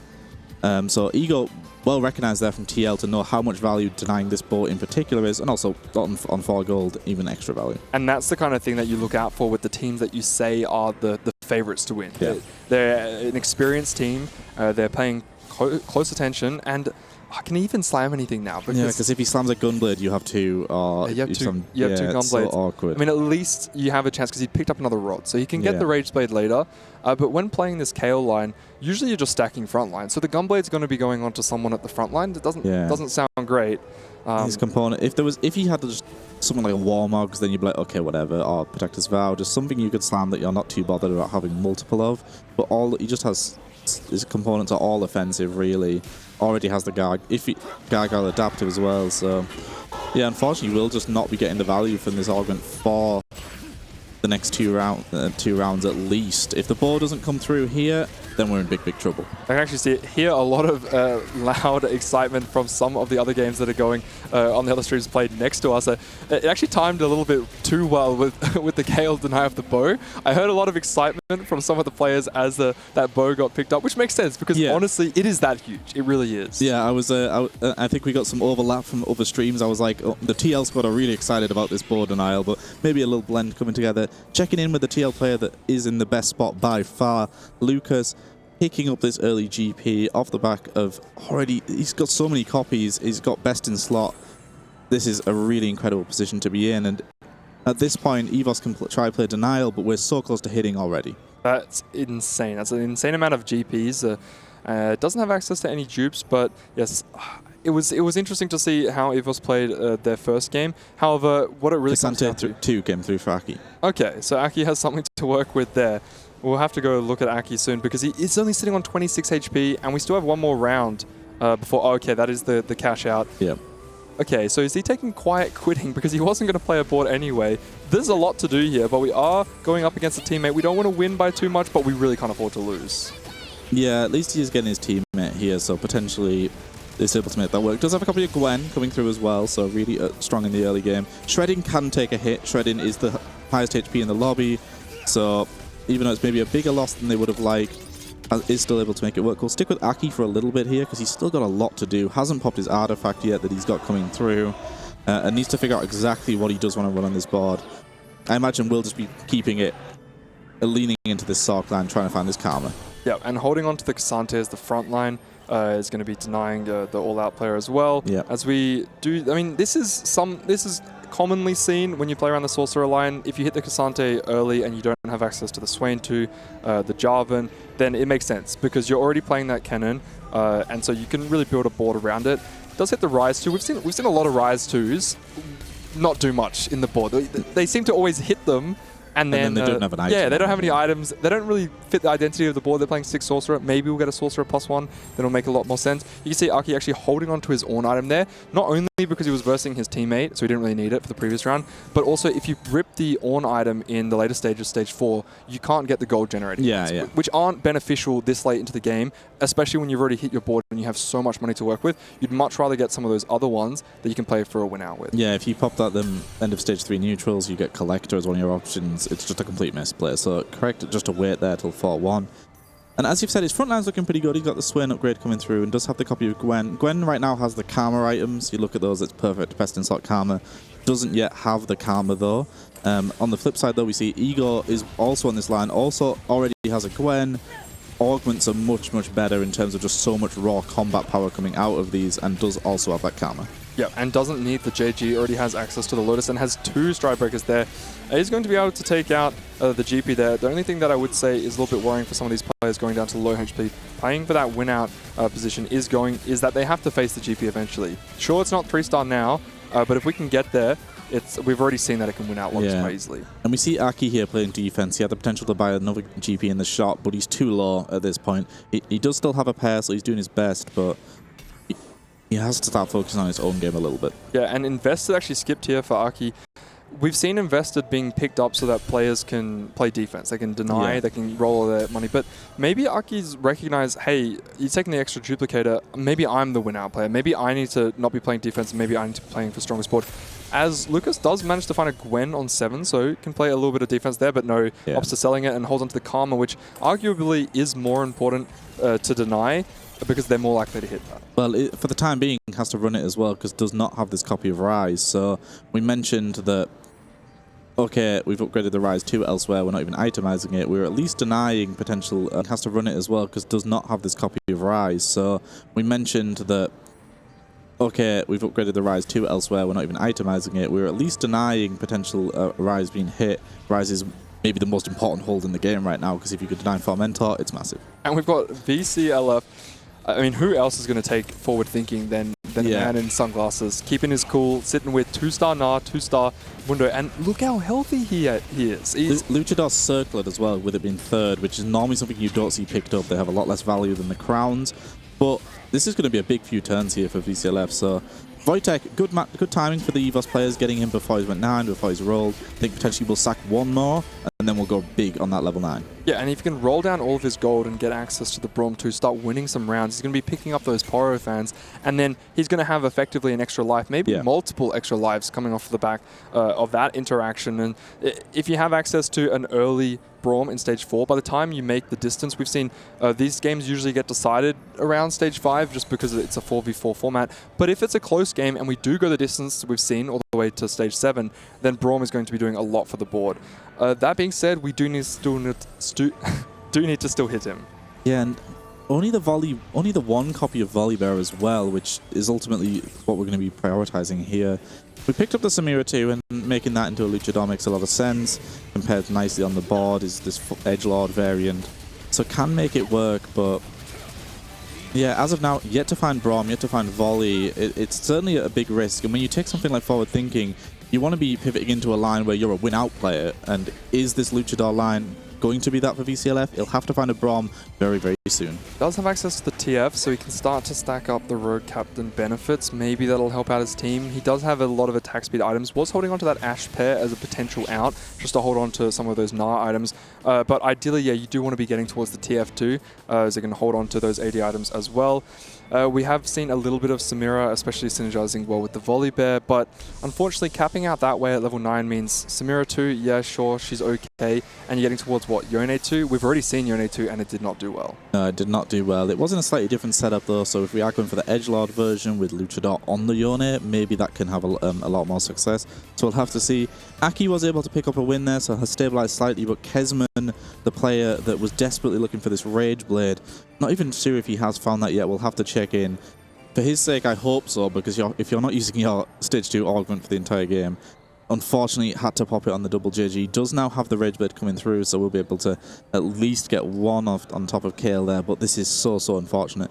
We'll be able to go 9, though, fairly soon, which obviously is so important for this Kale board. Yeah, and greeting the rerolls, playing, holding on to as much econ as possible. So a lot of the times the Infested is picked up here to play defense. However, yes, as you mentioned, getting to level 9, getting that extra bonus there towards the Kale is obviously very, very important as she does ascend when we get towards level 9.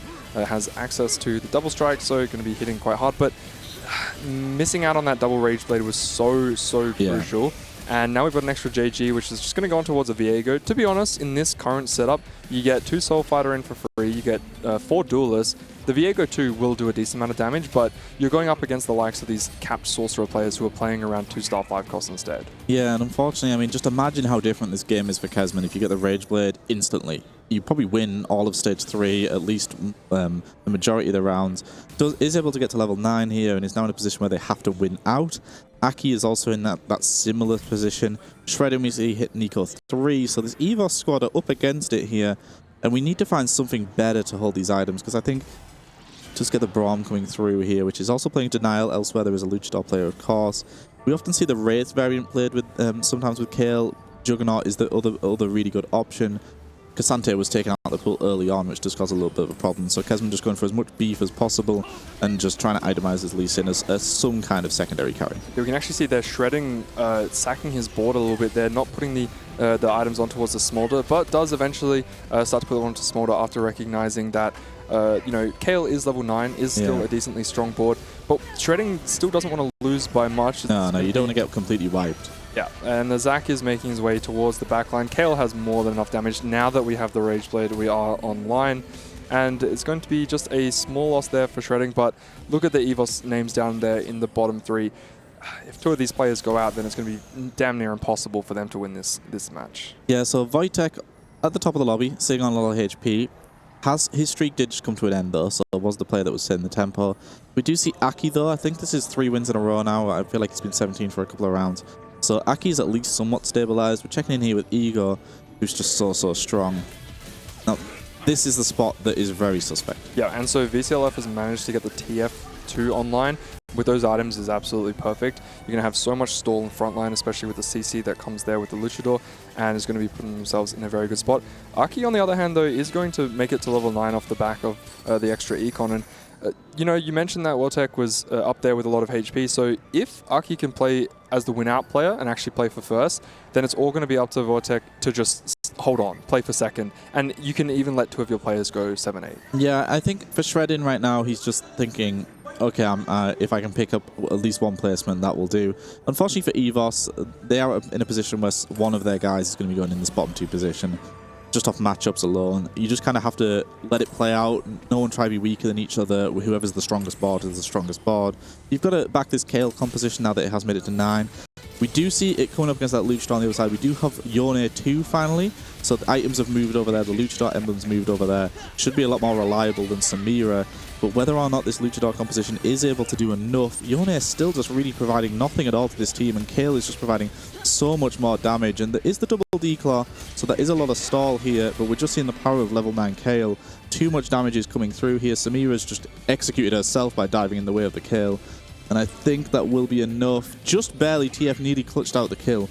However, Shredding does fall out as we did expect. Yeah, so Shredding actually giving up one of his lives to his teammates. Yeah. Who knows? Maybe he might have actually had the weaker board. To be honest, the Kale board looked quite strong. Aki's streaking as well, and the Kale board now looks good. So I think Shredding, well, it was the best thing to do to just give up that round. Yeah, most definitely. So now it's going to be eyes on Kesman. Can they maybe eke out 1 extra placement? Going 6 here would be absolutely huge if we could send VCLF down.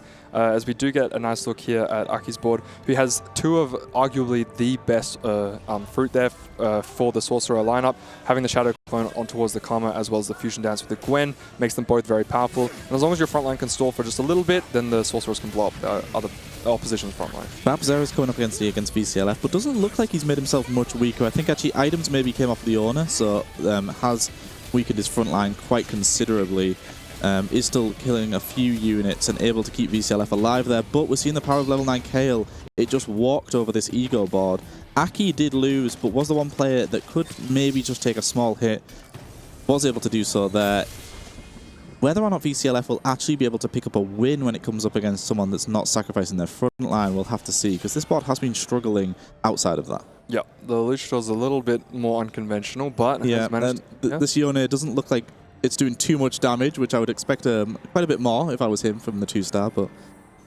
Maybe it's the Kale that can be playing for win out, and maybe it's all eyes on Aki to try and just eke out a few more placements.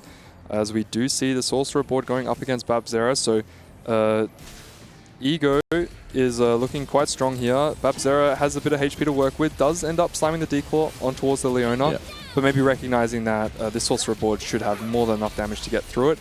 It looks kind of close until the Sorcerers start blowing up the board. Aki does drop down there. Is Kesman in danger of going down here? It seems like that is the case, and Kesman falls here. Shredding already out. Aki fell as well, so that is the Game 2 win from this Team Liquid squad. They've reacted, and we are tied 1-1 in the series. Yeah, it's always nice to hear the players quite happy after the series ends. Not too sure if that's going through to the broadcast, but we can just hear the clapping behind us, the cheering, the small chants. And so now it's going to be a shift of momentum as we do head into, we're going to be going into the third game. So that'll be interesting to see because we've already seen that when players shift the momentum, it carries through a lot of the time. Yeah, it certainly can be the case here, and it was incredibly close in the end because ultimately BCLF and Ego were also potentially one life away. So very possible that EVOS could have eked out the win here potentially, but not the case, and TL have responded well. This Brazilian superstar squad has put at least one game win on the board, and now we just have to see who will be winning this lobby. Will it be the GP, as we've seen time and time again? And it was great to see the way that they played defense. This game was a lot more stock standard style of TFT. Team Liquid seemed a lot more comfortable on the lines that they were playing, and they really just shut down everything that EVOS was trying to do. So that was great. And a few unconventional lines, as we mentioned, going the Fast 9 into the Luchador. Maybe it's off the back of the extra econ from the Scuttles. We've already had Prismatic opener, then we've had Scuttles. So I'm curious to see if we get a little bit more of a tame game. Maybe the strategies will switch up a little bit, but it seems that a lot of these players are taking the extra resources, they're taking what they have, and we do see the Sunnies come off for just a little bit. Had to double check to make sure that, you know, they actually had won the series, had won the game rather, but no, back to cool, calm, collected Sunnies. Yeah, just quickly, they was like, oh, I've just been knocked, the camera's going to be coming. We got to get these sunglasses straight back on. Expertly done, just in time. That Luchador line, though, it did enough, and it eked him out a respectable finish. The wins he was picking up in Stage 5 were against his teammates that made themselves slightly weaker.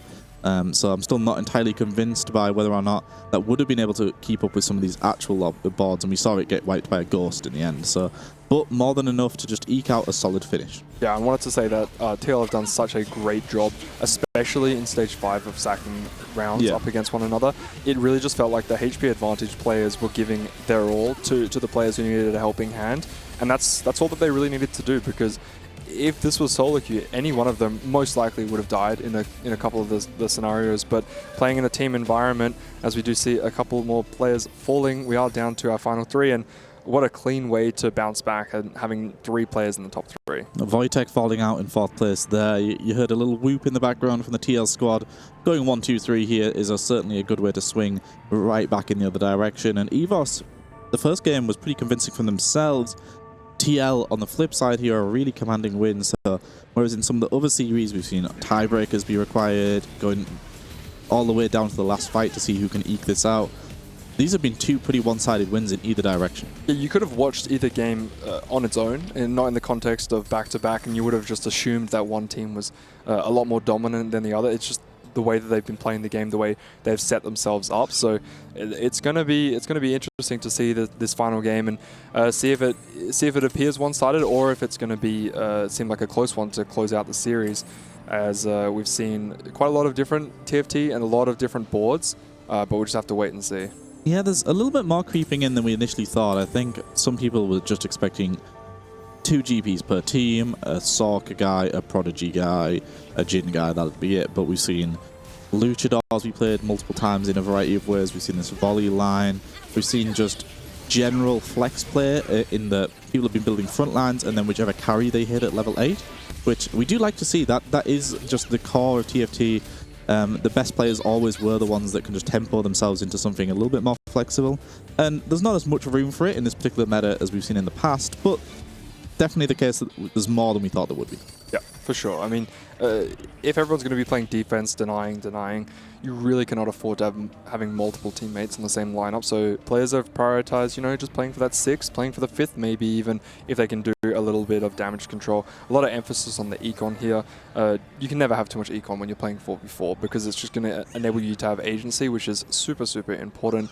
And that being said, though, we still have players like Ego who've managed to pick up 2 combat augments in the first 2 and go, you know what, I might be a little bit more selfish this game. I'm going to be the player who's playing for the win out, or at least being able to rival the likes of the GP. And if you have 2 players who can play for the win out here, you have the GP as well as a very strong, powerful sorcerer board. If there's not enough damage control on denying the GP as well as the Karma, you're going to have 2 players in the top 2. It doesn't matter what happens to the rest of your lobby. GP got straight on top of Gwen in that fight and one-shot it pretty much straight away, but the Karma board still was able to rise over the top and get that win. And I think one key thing from these 2 combat augments early as well is we saw at the beginning of stage 4, we had Karma 1, we had one of the mirror matchups from the other Sork player on the EVOS side, and it was just the difference. We had the combat power coming through. They basically had the same board, but it was the difference. And being able to win the mirror when you're playing in a 4v4 competition is so, so good. You just know you're the healthier and stronger version of someone on their team. I wonder how many fruits Ego had. Was Ego the player? I know that there was a Fusion Dance Gwen. There was a Shadow Clone Karma. I thought it was Ego. Did he risk swapping out the Shadow Clone earlier in order to try and get efficient? Because yeah, I believe so. I think he did have the Shadow Clone, like you said, but efficient is... Both are very good, let's be honest. It is slightly risk, but obviously he got the Fusion Dance coming through straight away, had 4, potentially 5 fruits to work with, so has got that power up and even went for the highest possible cap. And we've seen here, Sorks is making quick work of this GP board, and having that Gwen 2, having that Karma 2, another matchup at the end between 2 people on a victory lap, taking us to the distance. Yep, and we saw the victory lap from the EVOS not actually working out for them. They stalled out the game and came back, and unfortunately did take a loss here. So hopefully for Team Liquid fans and for Team Liquid's sake, that it's not the case. They ride the highs, but whilst they're doing this, whilst they're playing the game, they're still talking. What went well? What are we going to continue to bring into the final game? Because that's what's most important. But yes, just Ego's board having double stride breakers, but also the Lotus augment there at 3-2 means that his board is insanely capped. It's almost like he has 4 items on 2 of his main carries. Yeah, it certainly is the case. I do want Riot to show a little bit more love to this Ryze unit. Why is our backline carry just a wall? Just, oh, it's a strategist, it can go in the front line, it can stall.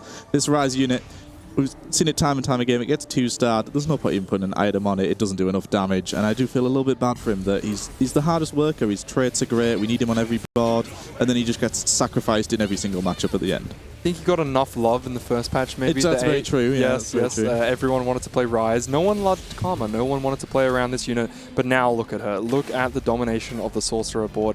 Very, very powerful and has a lot to go with. And look at TL. The comeback has begun.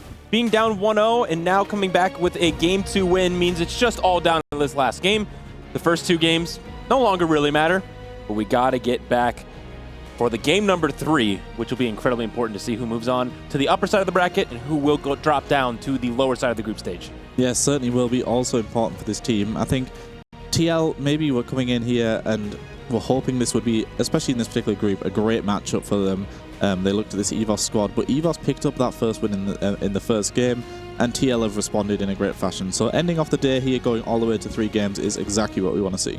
Yep, and just showing that resilience, their ability to play clean 4v4 TFT. They had a lot of matchups in towards the later of the game where they were sacking for their teammates. They played good defense, showing that, you know, what game one might not go our way, but we are the favorites and we are a strong side with a lot of preparation. When it comes down to it and we have the position and the setup, we can perform. And for EVOS, obviously not the game plan that they wanted to execute in this game. They wanted that 2-0. They didn't want to give Team Liquid time to regroup and re-strategize, but here we are, heading to game number 3. And we saw how that happened here in these replays. Kesman hitting a little bit late, still being able to get to 9 because of invested was quite good for this KO board. But once again, the story of GP being able to out-tempo and do a lot of damage to the rest of the lobby. I think Kesman in particular, if he was able to get that double Rage Blade through early, would have had so many lives to work with. Unfortunately, he was just in a position where, yes, he was really, really strong at level 9. We saw him take down some really good boards, but unfortunately just had one life. Eventually would tag that GP player, and then it just did fall out. Yeah, and it goes to show the importance of playing denial on the carousels, having that pick priority and taking away the bow. Doesn't matter how bad it hurts you. If it hurts a KO for multiple stages, that is crucial.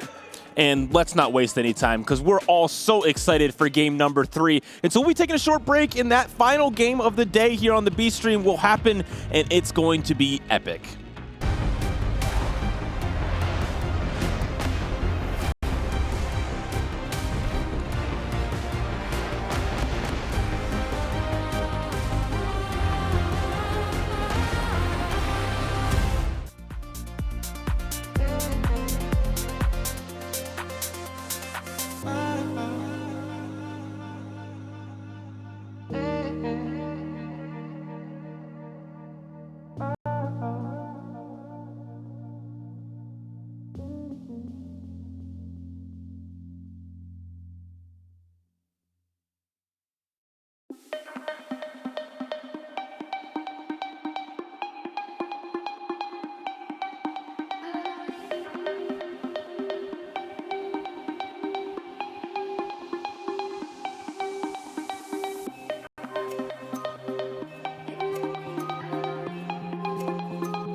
Welcome back to TFT at the Esports World Cup, where we have the final match of the day. This is game 3 of the best of 3 between Team Liquid and EVOS on the other side.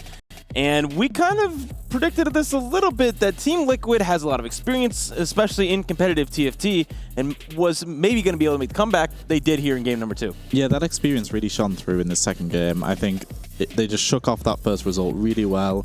They went back to their comfort picks. They just played what they know works, and they managed to make it work in this particular game as well. And these teams have taken us the distance in these 2 games. That first particular game, the matchup, the 1v1, right, that was going multiple rounds, and then again in this one they took us the distance in the second game. So I have a feeling these 2 teams have got a little bit more in store for us, and they're going to take us as far as they can. Most definitely.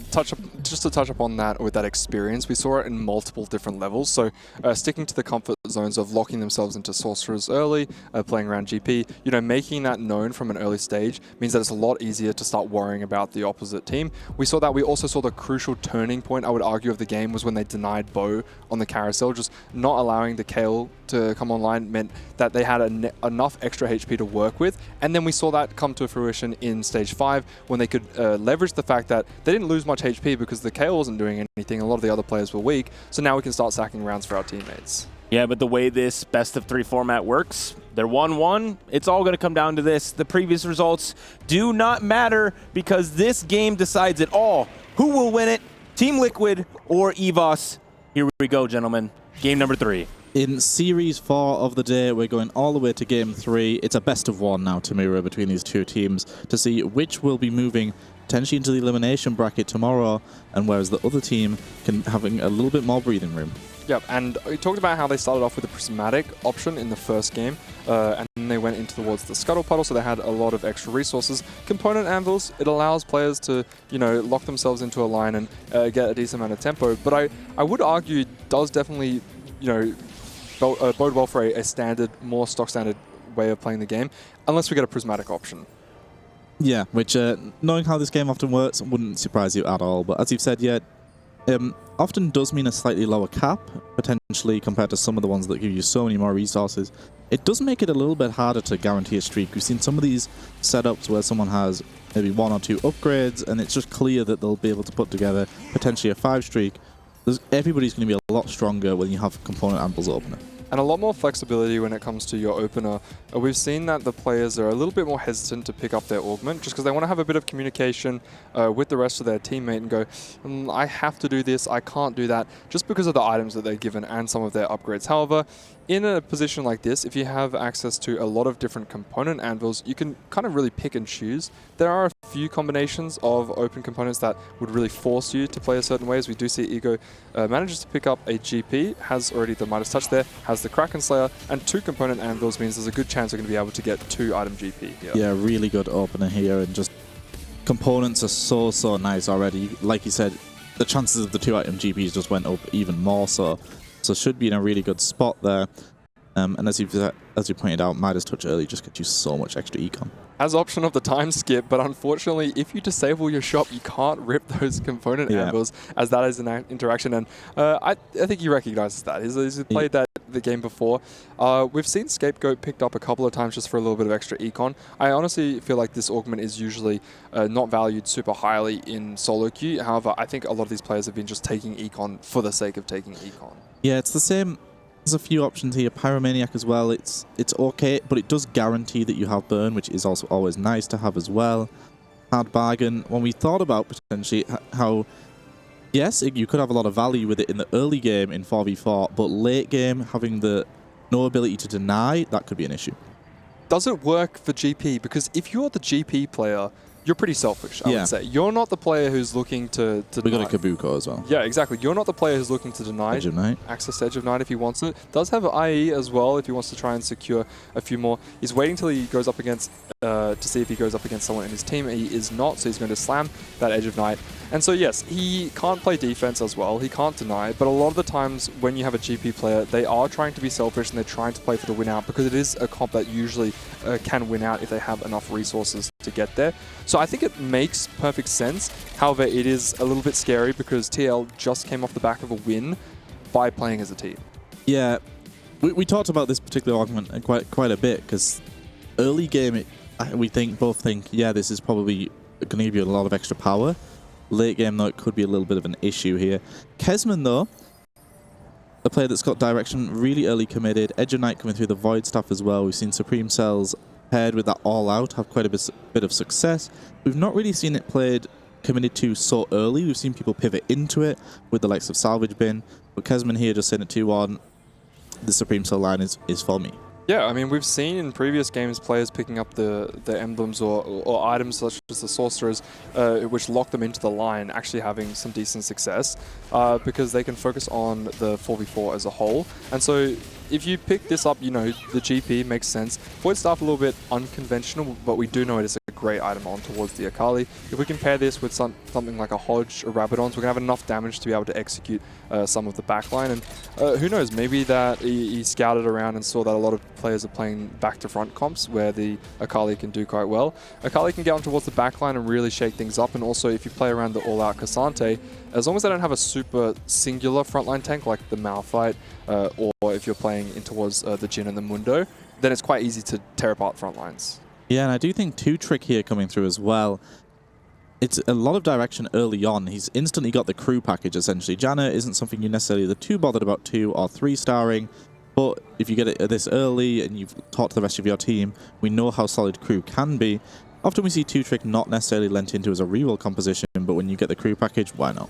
And we've seen a lot of the times when players play around this crew augment, sometimes they have to take certain augments, which means that they're rolling quite deep on 3-1, and they sometimes just go 8 because they have had to invest so much into this reroll package because of the fact that they know other players are going to be denying them. But Babs there is just chilling, you know, he's streaking even, he didn't even have to level, he's just sitting here with a really strong board. And we've talked about how Malphite is the premier pivotal point of playing around crew. If you 3-star your Malphite, if you 2-star your Malphite early, that's what you're looking for. 2-starring these backline units isn't important unless you have the front line.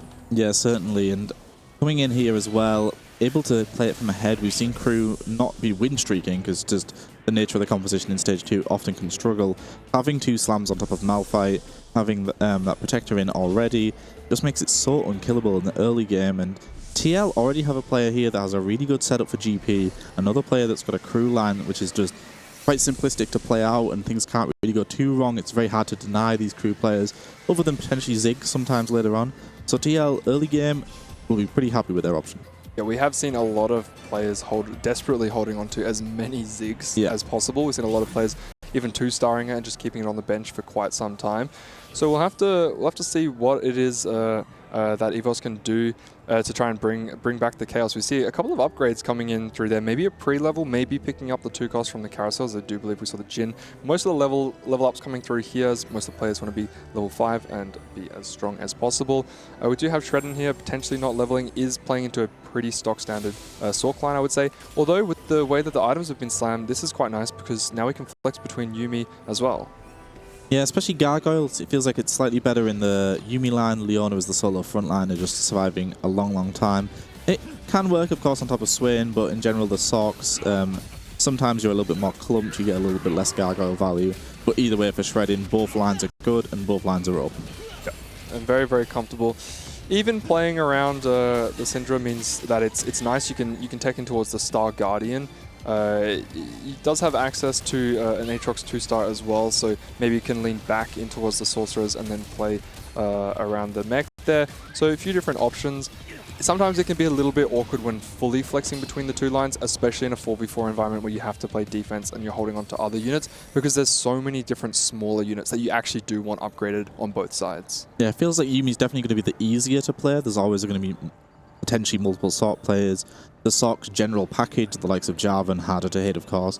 But Babzera here, because they're staying level 4 to play this crew line, the win streak did come to an end, but that is perfectly fine. Checking in here, Voidtech here, another player that's got this Teacher's Council, which we know how strong this can be. It just makes that early game a little bit less awkward. We see it does have 3 mentor units, is just running the 2 of them for the time being, just getting that little bit extra stall from Udyr, but it does mean that you're not so restricted to find that early rise. Yeah, and it very, very crucially can roll down quite deep on 6 because you're not feeling as bad by not pushing to level 7 and looking for that. And really, really nice item selection here. Makes sense off the back of the extra component anvils at the start. Is playing a lost streak, so he really had his pick of the litter when it came to the item components, and you can see there he's got half of the Kraken as well, and extra gloves in this comp definitely makes sense as you start to duo carry there towards the Yasuo. You can also go for the Steadfast on the Kobuko, as we've seen Kobuko has been an absolute menace in this line. Yeah, Kabuko certainly is the next big thing to itemize after this GP. Did get the 5 loss streak coming through, so even though they had Midas touch and ended up lose streaking, GP with Midas is just a little bit extra gold, kept the 5 streak going. Didn't look like they were too rich, but actually when you consider they were holding Yasuo and Udyr pair, it means that, okay, yes, maybe wasn't making 40 like you would expect, but coming into stage 3-2 when they do this roll down should be very, very strong almost immediately. And I think because Ego didn't actually get to select his augment options, he was holding onto one of these component anvils waiting for the Krugs, recognizing, hey, I might be a little bit weak up until stage 3, 3-2, but I have a lot more flexibility if I can hold on to those component anvils and then see what I get here. As we do see a lot of the options being picked up here. The crew not picking up any natural copies of the Malphite. Doesn't really want to deny, okay, are we going to fall for the same bait last time? We've seen the Janna 3 being played, and it didn't actually look too good. We do have a lot of copies early on. It is very expensive, and having so many Sivers does mean that Sivir 3s came through already. Is still tempted to go all the way for this Malphite. At least does enough rolling to hit that level of threshold. Should be in a position to go for Janna as well, based on just how many copies they have. I'm surprised he hasn't popped the Shen in here. Maybe thinks the double Janna for the time being is just going to be even more stall. Aki here, one of our players that is just leading the tempo, really good slams going through, and has a really early Leona. Yeah, and from this position, the Leona is perfect because we definitely don't want to be contesting the Sorcerer line. We'd much rather play towards the Yuumi, as I do believe EVS, the EVOs, they might actually have one on each. I think they've got Aki here on towards the Yuumi, and then they can play Leona as the front line, and they don't want to be contesting each other, as I do believe they have a Sorcerer player as well. We're talking about how Team Liquid had a lot of, you know, stock standard lines, and it looked very comfortable. I'm looking at all of the EVOS players, and they're looking solid. Every single player looks to have clear direction and have a nice setup for it. Yeah, and Aki actually did have the worth the wait Syndra as well, which means it's just so good in that particular composition, because sometimes Yuumi on her own, you see it, the items gone to Mal's 2 as the secondary carry. Yuumi needs a little bit of help just to get through that initial tank, and then she can blow up the backline. Having a Syndra 3 coming through will allow that even more. So Wojtek here, we'll be getting the 2 duplicates coming through, doing a big roll down here, hitting some really key upgrades. Is looking in an incredible position. And does get the rise in the end anyway. Okay, is actually rolling a little bit deeper and has access to the extra duplicators there. So he's going to be getting another one later into the game. So maybe we can stabilize here, push to level 7, and still manage to hit this GP3. Not slamming our items here yet. Could go for an IE and then move the Edge of Night over later once we get access to the Kraken Slayer. As we can see, Eco over here as well is playing towards the GP line and is opting into holding onto those extra duplicators from the augment, going up against a Dumbify. Yeah, and Ego, the one difference is, doesn't have the Teacher's Council. Yes, they've hit the rise regardless, so they would have still had it, but now is in the position where you're playing the one Mentor for the time being, UD you want to hold on to, you want to make sure you have them all ready to go for when you do hit. But the Dumbify on the other side for VCLF there clearly wasn't too satisfied with his early game, just had a way of developing a much bigger front line here, and can now actually, off the back of having a copy of Ari, a copy of Jinx, could just play the Star Guardian, which should be a solid middle of the pack finish. And something that I hadn't even really considered for 4v4 that VCLF has picked up is Pilfer. So now this is an interesting augment. If you scout a lot in solo queue, you can try and pick up an extra few dollars here and there. You know, you go for the 3 costs, you go for the maybe the 4 cost that isn't quite upgraded, you can kill it and make a lot more econ. However, in a 4v4 environment, not only, like, if you kill the GP, you get a free GP, you can hold on to that, you can deny them, and on top of that, if you know you're going to be versing your teammates, say, hey, I know I'm versing one of you guys, could you maybe leave some of those units to the side because I really would like one of them? Yeah, you could guarantee yourself a 4 cost to just make a little bit of extra gold, or if it's something running on your board, or if you said, if it's something you want to deny in general, you look at the likes of a Jarvan in the front line, you could guarantee a kill onto a Jarvan, which is just such a good hold. You're probably going to run it yourself for a little bit. Really, really good. And then, yeah, going a step further than that, if you're denying GPs that way, then even better. Yeah, for sure. As we do get a look at Tredden, who is also playing towards the Janna, so maybe it's going to make it a little bit harder there for Babzera to maybe hit that Janna 3, but Isn't really itemizing in any way. Does have the IE slam there on towards the Siva, so he's going to be playing around that. And VCLF actually managed to build a very strong board here with the Dumbify. Managed to roll just a little bit, and usually you don't have to roll deep when you take Dumbify. You're going to have a really, really powerful dummy, so all you need to do is get a little bit of backline.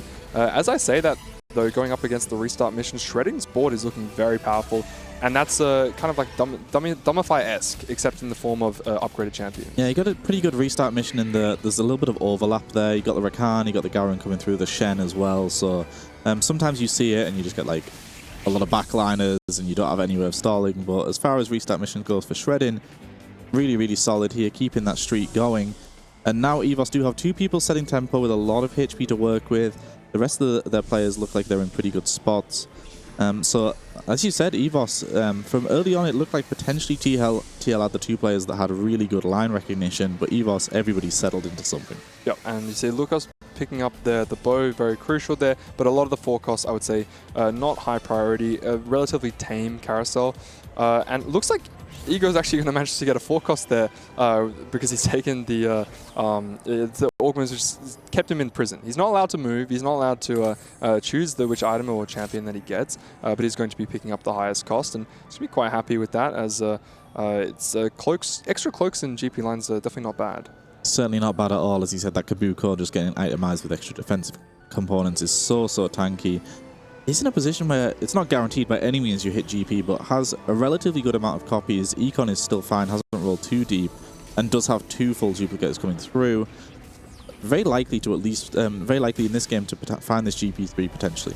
Yeah, you see there Aki's managed to pick up an extra Thieves' Gloves there for the second augment. This onto the Rakan, not going to be doing too much now, but the standard way that players are playing around these Prodigies as well as the Leona frontline in the Battle Academia is usually the Cassantes on the board some way or another. And so I would expect the TG to make his way onto towards the Cassante. Relatively flexible unit, can use a lot of items. And that's a great result for EVOS in this particular matchup. They hit the 2 people at the top of the lobby, Shredding versus Aki, but Shredding is the one on this win streak, so they would rather maintain this position, and it was just a 2-unit win in the end. So really good as well, because Shredding's probably the player with the most work to do. Aki's playing this Prodigy line with the Worth the Wait Syndra, so a little less pressure at the beginning of stage 4 to stabilize the board, whereas Shredding is potentially going to be pivoting into Sorksy, you'd assume, so has a few stages, a few rounds where they could be weak.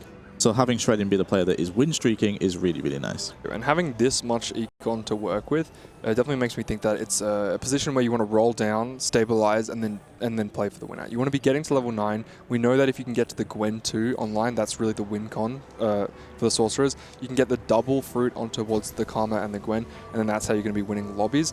Does have the extra item components. Taking restart mission means you're going to be a little bit weaker, down 1 combat augment, but it's obviously worked out well, because if you can win streak with the restart mission, you're putting yourself in a very comfortable position going into stage 4.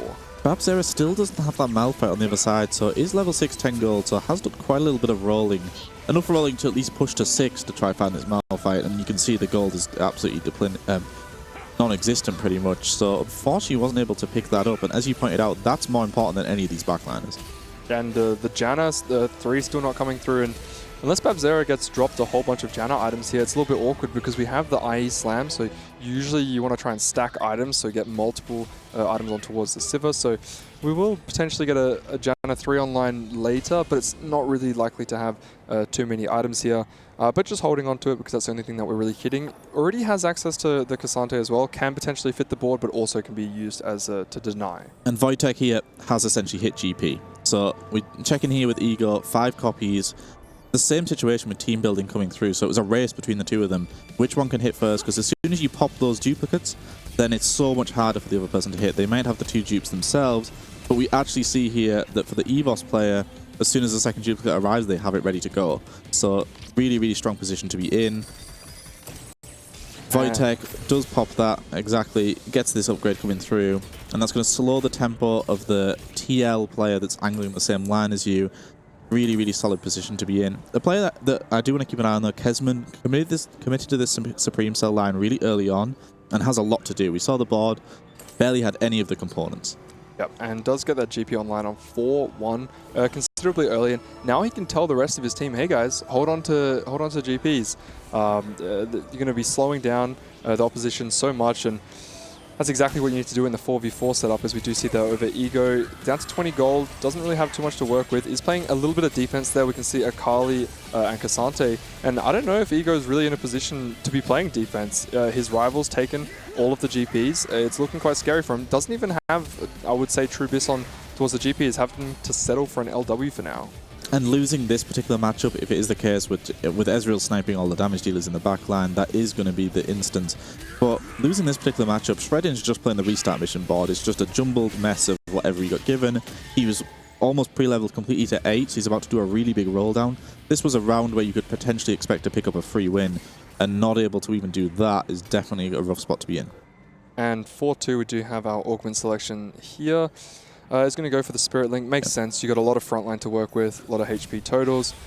Still playing pretty strong defense, I'll say. But we talked about this. GP is one of the worst comps to play defense on because you have so many units that you want to... Okay, that makes it a little bit easier. Yeah. Only having to hold on to one unit spot there for the Akali. As we do see the roll comes down for Shredding. As we talked about, his item slams definitely looked like he was leaning towards the Sorcerer line. Okay, has open sold here, so needs to roll quite deep here because we need to hit that Swain too if we're going to replace it with drop the Rakan.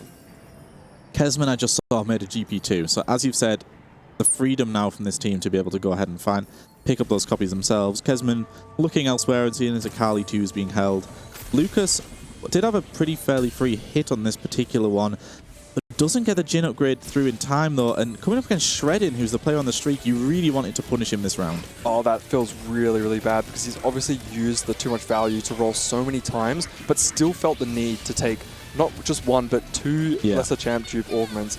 So he's rolled down quite deep. The other oppositions must be playing decent defense, but I would argue that having to invest this much means that something's gone horribly wrong with your rolls. Yeah, and unfortunately as well, not able to hit it quick enough for this particular round. If we had Jhin 3 and we win this round for sure, it's fairly close. Mundo lived a long, long time.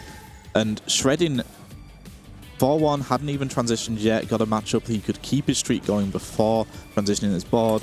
4-2 when he's like mid-transition, has some parts of it, still keeps the streak going. The matchmaking's been really good for EVOS. Lucas is going to be super unhappy about that because he knows that every extra round that the EVOS players get means that they can just sack later in Stage 5. Yeah. And you look up there at the top of the scoreboard, they've got 3 players above 60 HP, means that they're in a really, really comfortable position to play into towards the Stage 5, and they have the GP3, which means that they have a win condition. So Team Liquid looking really, really solid in this last game, in the game before. Prior are looking super, super dire, and we're only at Stage 4. And the thing is with these solo frontliners, this Mundo's massive, GP doesn't really care about it. You can wrap around and deal with a lot of these outside units that have just allowed you in. Yes, once the stretchy arms comes through, then you do get stuck on the Mundo a little bit for the time being, but just the nature of GP is still able to snipe these low HP units, so it doesn't make too much of a difference at all. Wojtek and Shredding both win streaking, really, really good position to EVOS to be in. Kesman even able to pick up a win here, and this is a player on full defense. He's basically just got a jumbled board, he's trying to put things together, he's got GP2 on the bench, and even Kesman able to pick up a win. Just turning around. Position. I'm just turning around just to have a quick look at the EVOS lineup to see if I can see any smiles, because they definitely would have to feel that they know that they're in a very comfortable position. Yeah. And I don't know, maybe they don't want to get too cocky, but honestly, potentially they could be feeling themselves. They could, you know, relax a little bit if they feel that they've got this one in the bag, because they've got 2 people on fire and Aki's got 74 HP. 2 people on fire and the squad itself is on fire. And we don't want to cast a curse them too much, but I'm going to go all in here and say percentage-wise for them winning this game, you're looking at 70, 80%. You know, they're really favoured in this particular spot from now on. They have the win-out player, they have the HP to sack. And the fact Kesman was able to pick up a win, who's the player that you thought, okay, he's probably going 8th, but he's playing defense. If he goes 7th, then they're just in absolute cruise control. Yeah, and as soon as Stage 5 hits and they want to send a little bit more of their gold, once Shredding does make it all the way to level 9, they can start to play really, really defensively in terms of denying or squeezing out the last bits of HP for these other players. And it doesn't look like TL is going to have any HP to work with, so they're pretty much going to have to play strongest board and ride out the rest of this game, hoping they don't verse one another, because it doesn't look like too many of them can really play for the win out the rival. I do like this Dumbify setup here with the Sorceress. This is a very, very strong way to play the game. Is kind of lacking augments, I would say, but this Dumbify is looking quite powerful. Can we get through a Mundo? Mundo is a great counter towards the Sorcerers because they usually get stuck on it. it's going to be close, but we do get through it eventually. And as soon as that window falls, absolutely everything gets electrocuted. Yeah, so Lucas, Ego dropping down there, BapZera. Those 3 losses in that particular round for that TL squad. We saw Shredding sack the round, left these components on the bench to give Aki a free win there. Maybe give him too big of a win, actually. Got completely stomped, so could have burst a few items, but it doesn't matter too much considering how much HP they have to work with. Better to be safe, not sorry. Ego will get this GP3 online finally, but 23 HP at least has multiple lives to work with, because there is the other GP player. They needed at least 1 more life to be able to survive. Actually, finally managed to get it online, but still has suboptimal items. Maybe he can do a little bit of rearranging, as we can see Vortex there. Has a very, very strong GP items on towards the side here. He's going to be able to get a few quick, easy kills. He's going to potentially get stuck onto the Malphite, but maybe has enabled the stretching arms enough, yes, to start killing some of those side units. Oh no, as I say that, the Cassante does revive himself, but now GP has infinite range and is just bopping the sides of the backline, and BapZera unfortunately is going to take quite a heavy loss there, as we do see the GPs reigning supreme here in both of these matchups. Certainly is the case. VCLF now down to 6 HP. Lucas and Ego both facing off against each other. One of them's also going to be joining in elimination range. GP getting the 1-unit win, so as good as it can be there for the TL squad, but they're currently 5th, 6th, 7th, 8th in the standings here. EVOS is in such a commanding position. Line recognition and selection this game has been impeccable. They instantly had somebody on Sorks, instantly had somebody that was, okay, I'll play this Cassante all-out line. And just knowing from 2-1 where all 4 players were going made it so easy to navigate. Yeah, most definitely. And it just doesn't look like any of the lines from TL have been able to contend with this higher placement. We've seen GP looking okay, but it just didn't hit early enough, so isn't going to be able to. I do want to point out that VCLF does have a very, very strong board. They were potentially the player that could play for the win out. When you take something like Golemify or Dumbify, then it gives you a lot more tempo in the later of the game. But it's not really been the name of the game in these kind of series. We've seen a lot more emphasis on playing for your strongest board right now. And sure, Dumbify can be quite strong on 3-2 when you take it, and then you just need to get a little bit of backline. But the point I would argue, the problem with Dumbify and Golemify is you invest so much money and it all goes into this little Dumbify, right? And then when you get to stage 4, when everyone else is playing defense and rolling deep and holding onto everyone else's units, you can't participate. You have to say, sorry team, I'm going to 4-5 it. I'm not rich enough to do anything right now. And it is really difficult because you can play selfishly, but if the rest of your team is struggling as TL are now, it's going to hurt. I think ultimately as well, the crew player I thought would be able to hit a lot quicker. They had so many copies early on. They had 6 copies of Sivir, I believe 5 Malphites really early. Maybe baited by this Janna reroll a little bit. I mean, I know they're itemizing it and it is doing a lot of damage in these fights. It did delay them hitting quite a lot. Ultimately though, Lucas just hit so late. I mean, having to take 3 augments, the 3-star units, you're just down so much power. And yes, it's able to pick up the win against his teammate Ian BapZera, but now all of the TL players, Tamura, are 1 life. Yeah, it's looking damn near impossible because none of them are even rivaling some of the top players there at EVOS. They have much cleaner lines and have managed to push their way all the way to level 8, level 9. As you can see here, set up the last kind of hope there for TL is playing around the Sorcerers.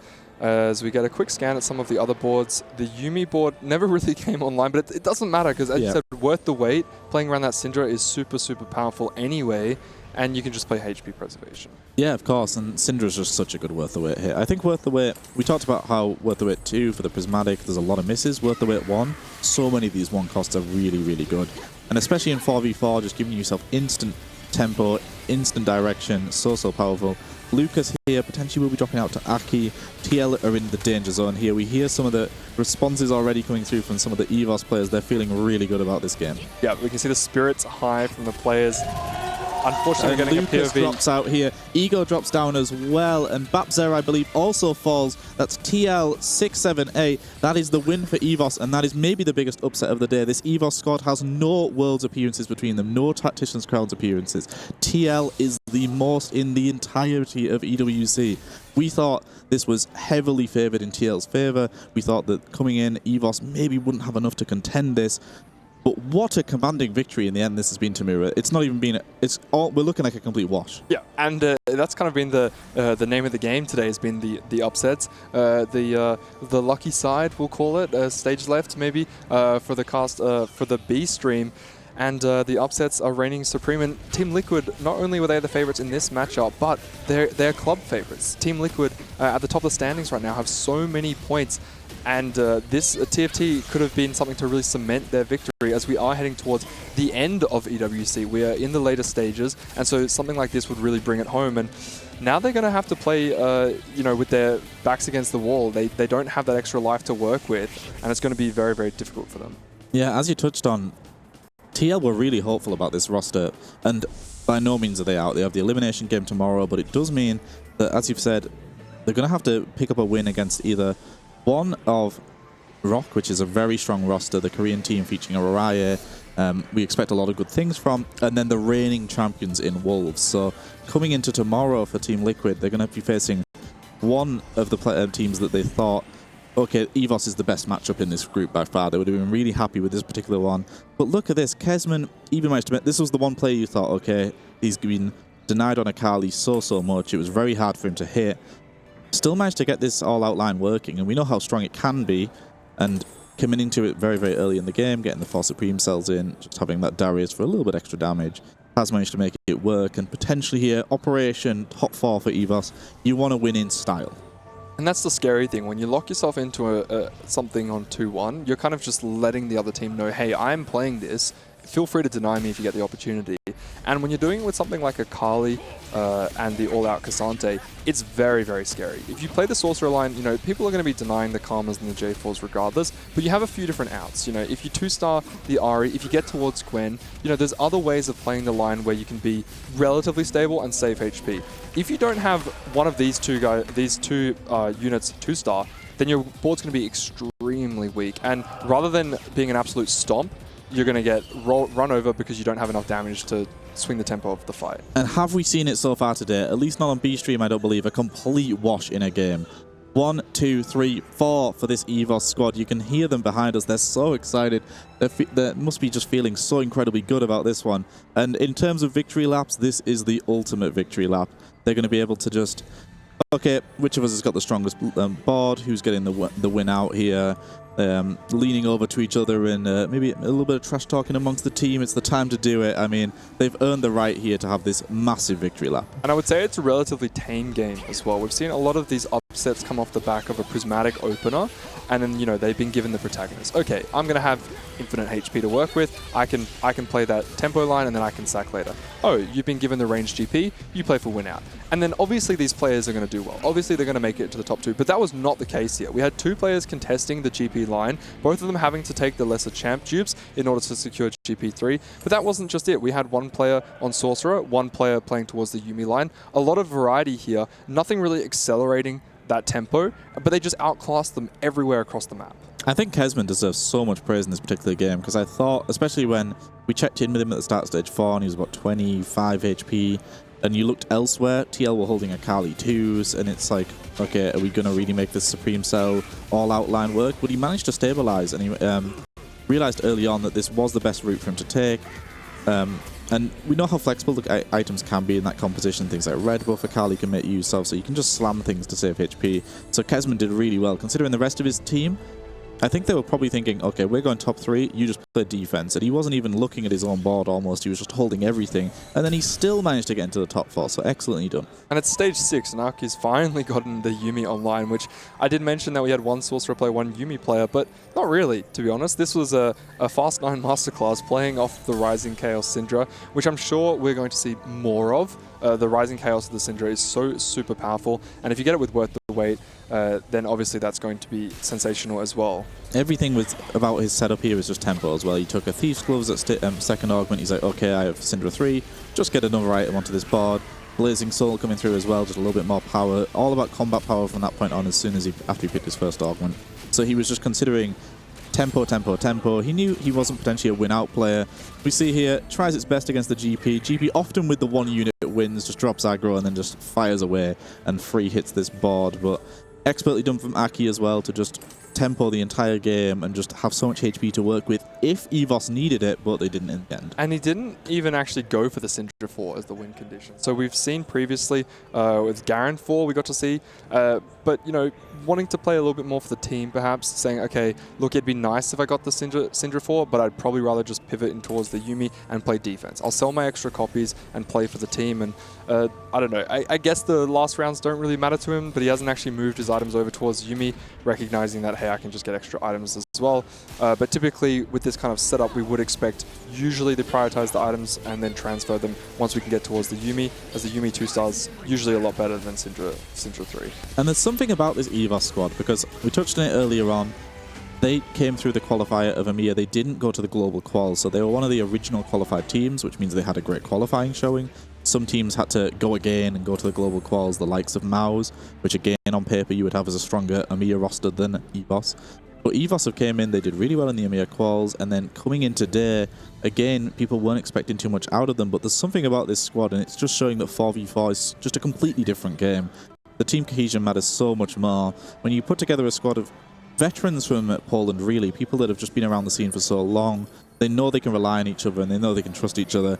Aki here going for the Hail Mary. Didn't really work out in the end, but knew his days were numbered and that there was no room in the top 2 for him in any other way. Solid effort. Might look a little bit weird on the score sheet if this is the final board there for Aki, but we know how he got there. We know that he played a very solid game of tempo, and going up against the GP board most likely is going to be out anyway. As you can see him looking relatively calm. I think the hype's already kind of died down a little bit. It was a lot more ecstatic before when he recognized that they had in fact won the round, but we will be going through a few more final rounds as this just shows how much extra HP EVOS had to work with. And Wojtek here just continuously winning. We expect this from the GP board. GP takes us the distance because he likes the 1 unit wins where he kills everything on his own and the rest of his team falls away. So Wojtek here just styling on the rest of his team a little bit and thinking, thanks for letting me play GP, lads. Now I'm just going to knock you out one at a time. But ultimately for EVOS, as you said, the hype, you could just hear it. As soon as they sent the TL players in the bottom 3, they knew that was job done. Just so much relief coming through, and I think just must feel so incredible, especially when you're coming up against ultimately one of the potentially 4 or 5 favourites for the competition. To pick up a win in the first series at EWC just feels incredible. Yeah, and the cohesion between the teams, between EVOS, all the players that managed to pick different lines and play well. Shredding went for the even more of a Hail Mary, trying for this Gwen 3. Didn't work out in the end. So it's Gwen up against GP for the final matchup. We're leaving the mentor in there. We're leaving Kabuko because he's just as important to this composition as GP. So they get their victory lap together. And as we're seeing here, the Hail Mary attempt from Aki didn't work out. The Hail Mary attempt from Shredding didn't work out. Not quite enough damage due to the 2 units on the board.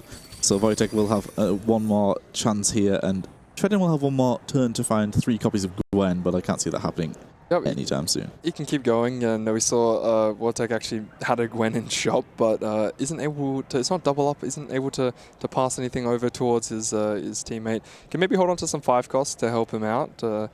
See if he can get that. But if he does get that, we'll be going the distance through neutrals. Yes, certainly will be going the distance if that is the case. But I think Wojtek will be winning this time round. Yes, we see Shredding. Kaiser 1 with no items. Top 2 composition of the day. 3 Yuumis finishing in 3rd place. We talked about this EVOS squad playing unrecognized lines and unconventional things. Forget what they played in the rest of the game. Just Kaiser only. That's more than enough for a top 2. It'd be very difficult to study their lineups. We'll see some of the other games where they play. They hide in the text. Yeah, exactly. The Jace 3, but yeah, they bring out the Kaiser. And there it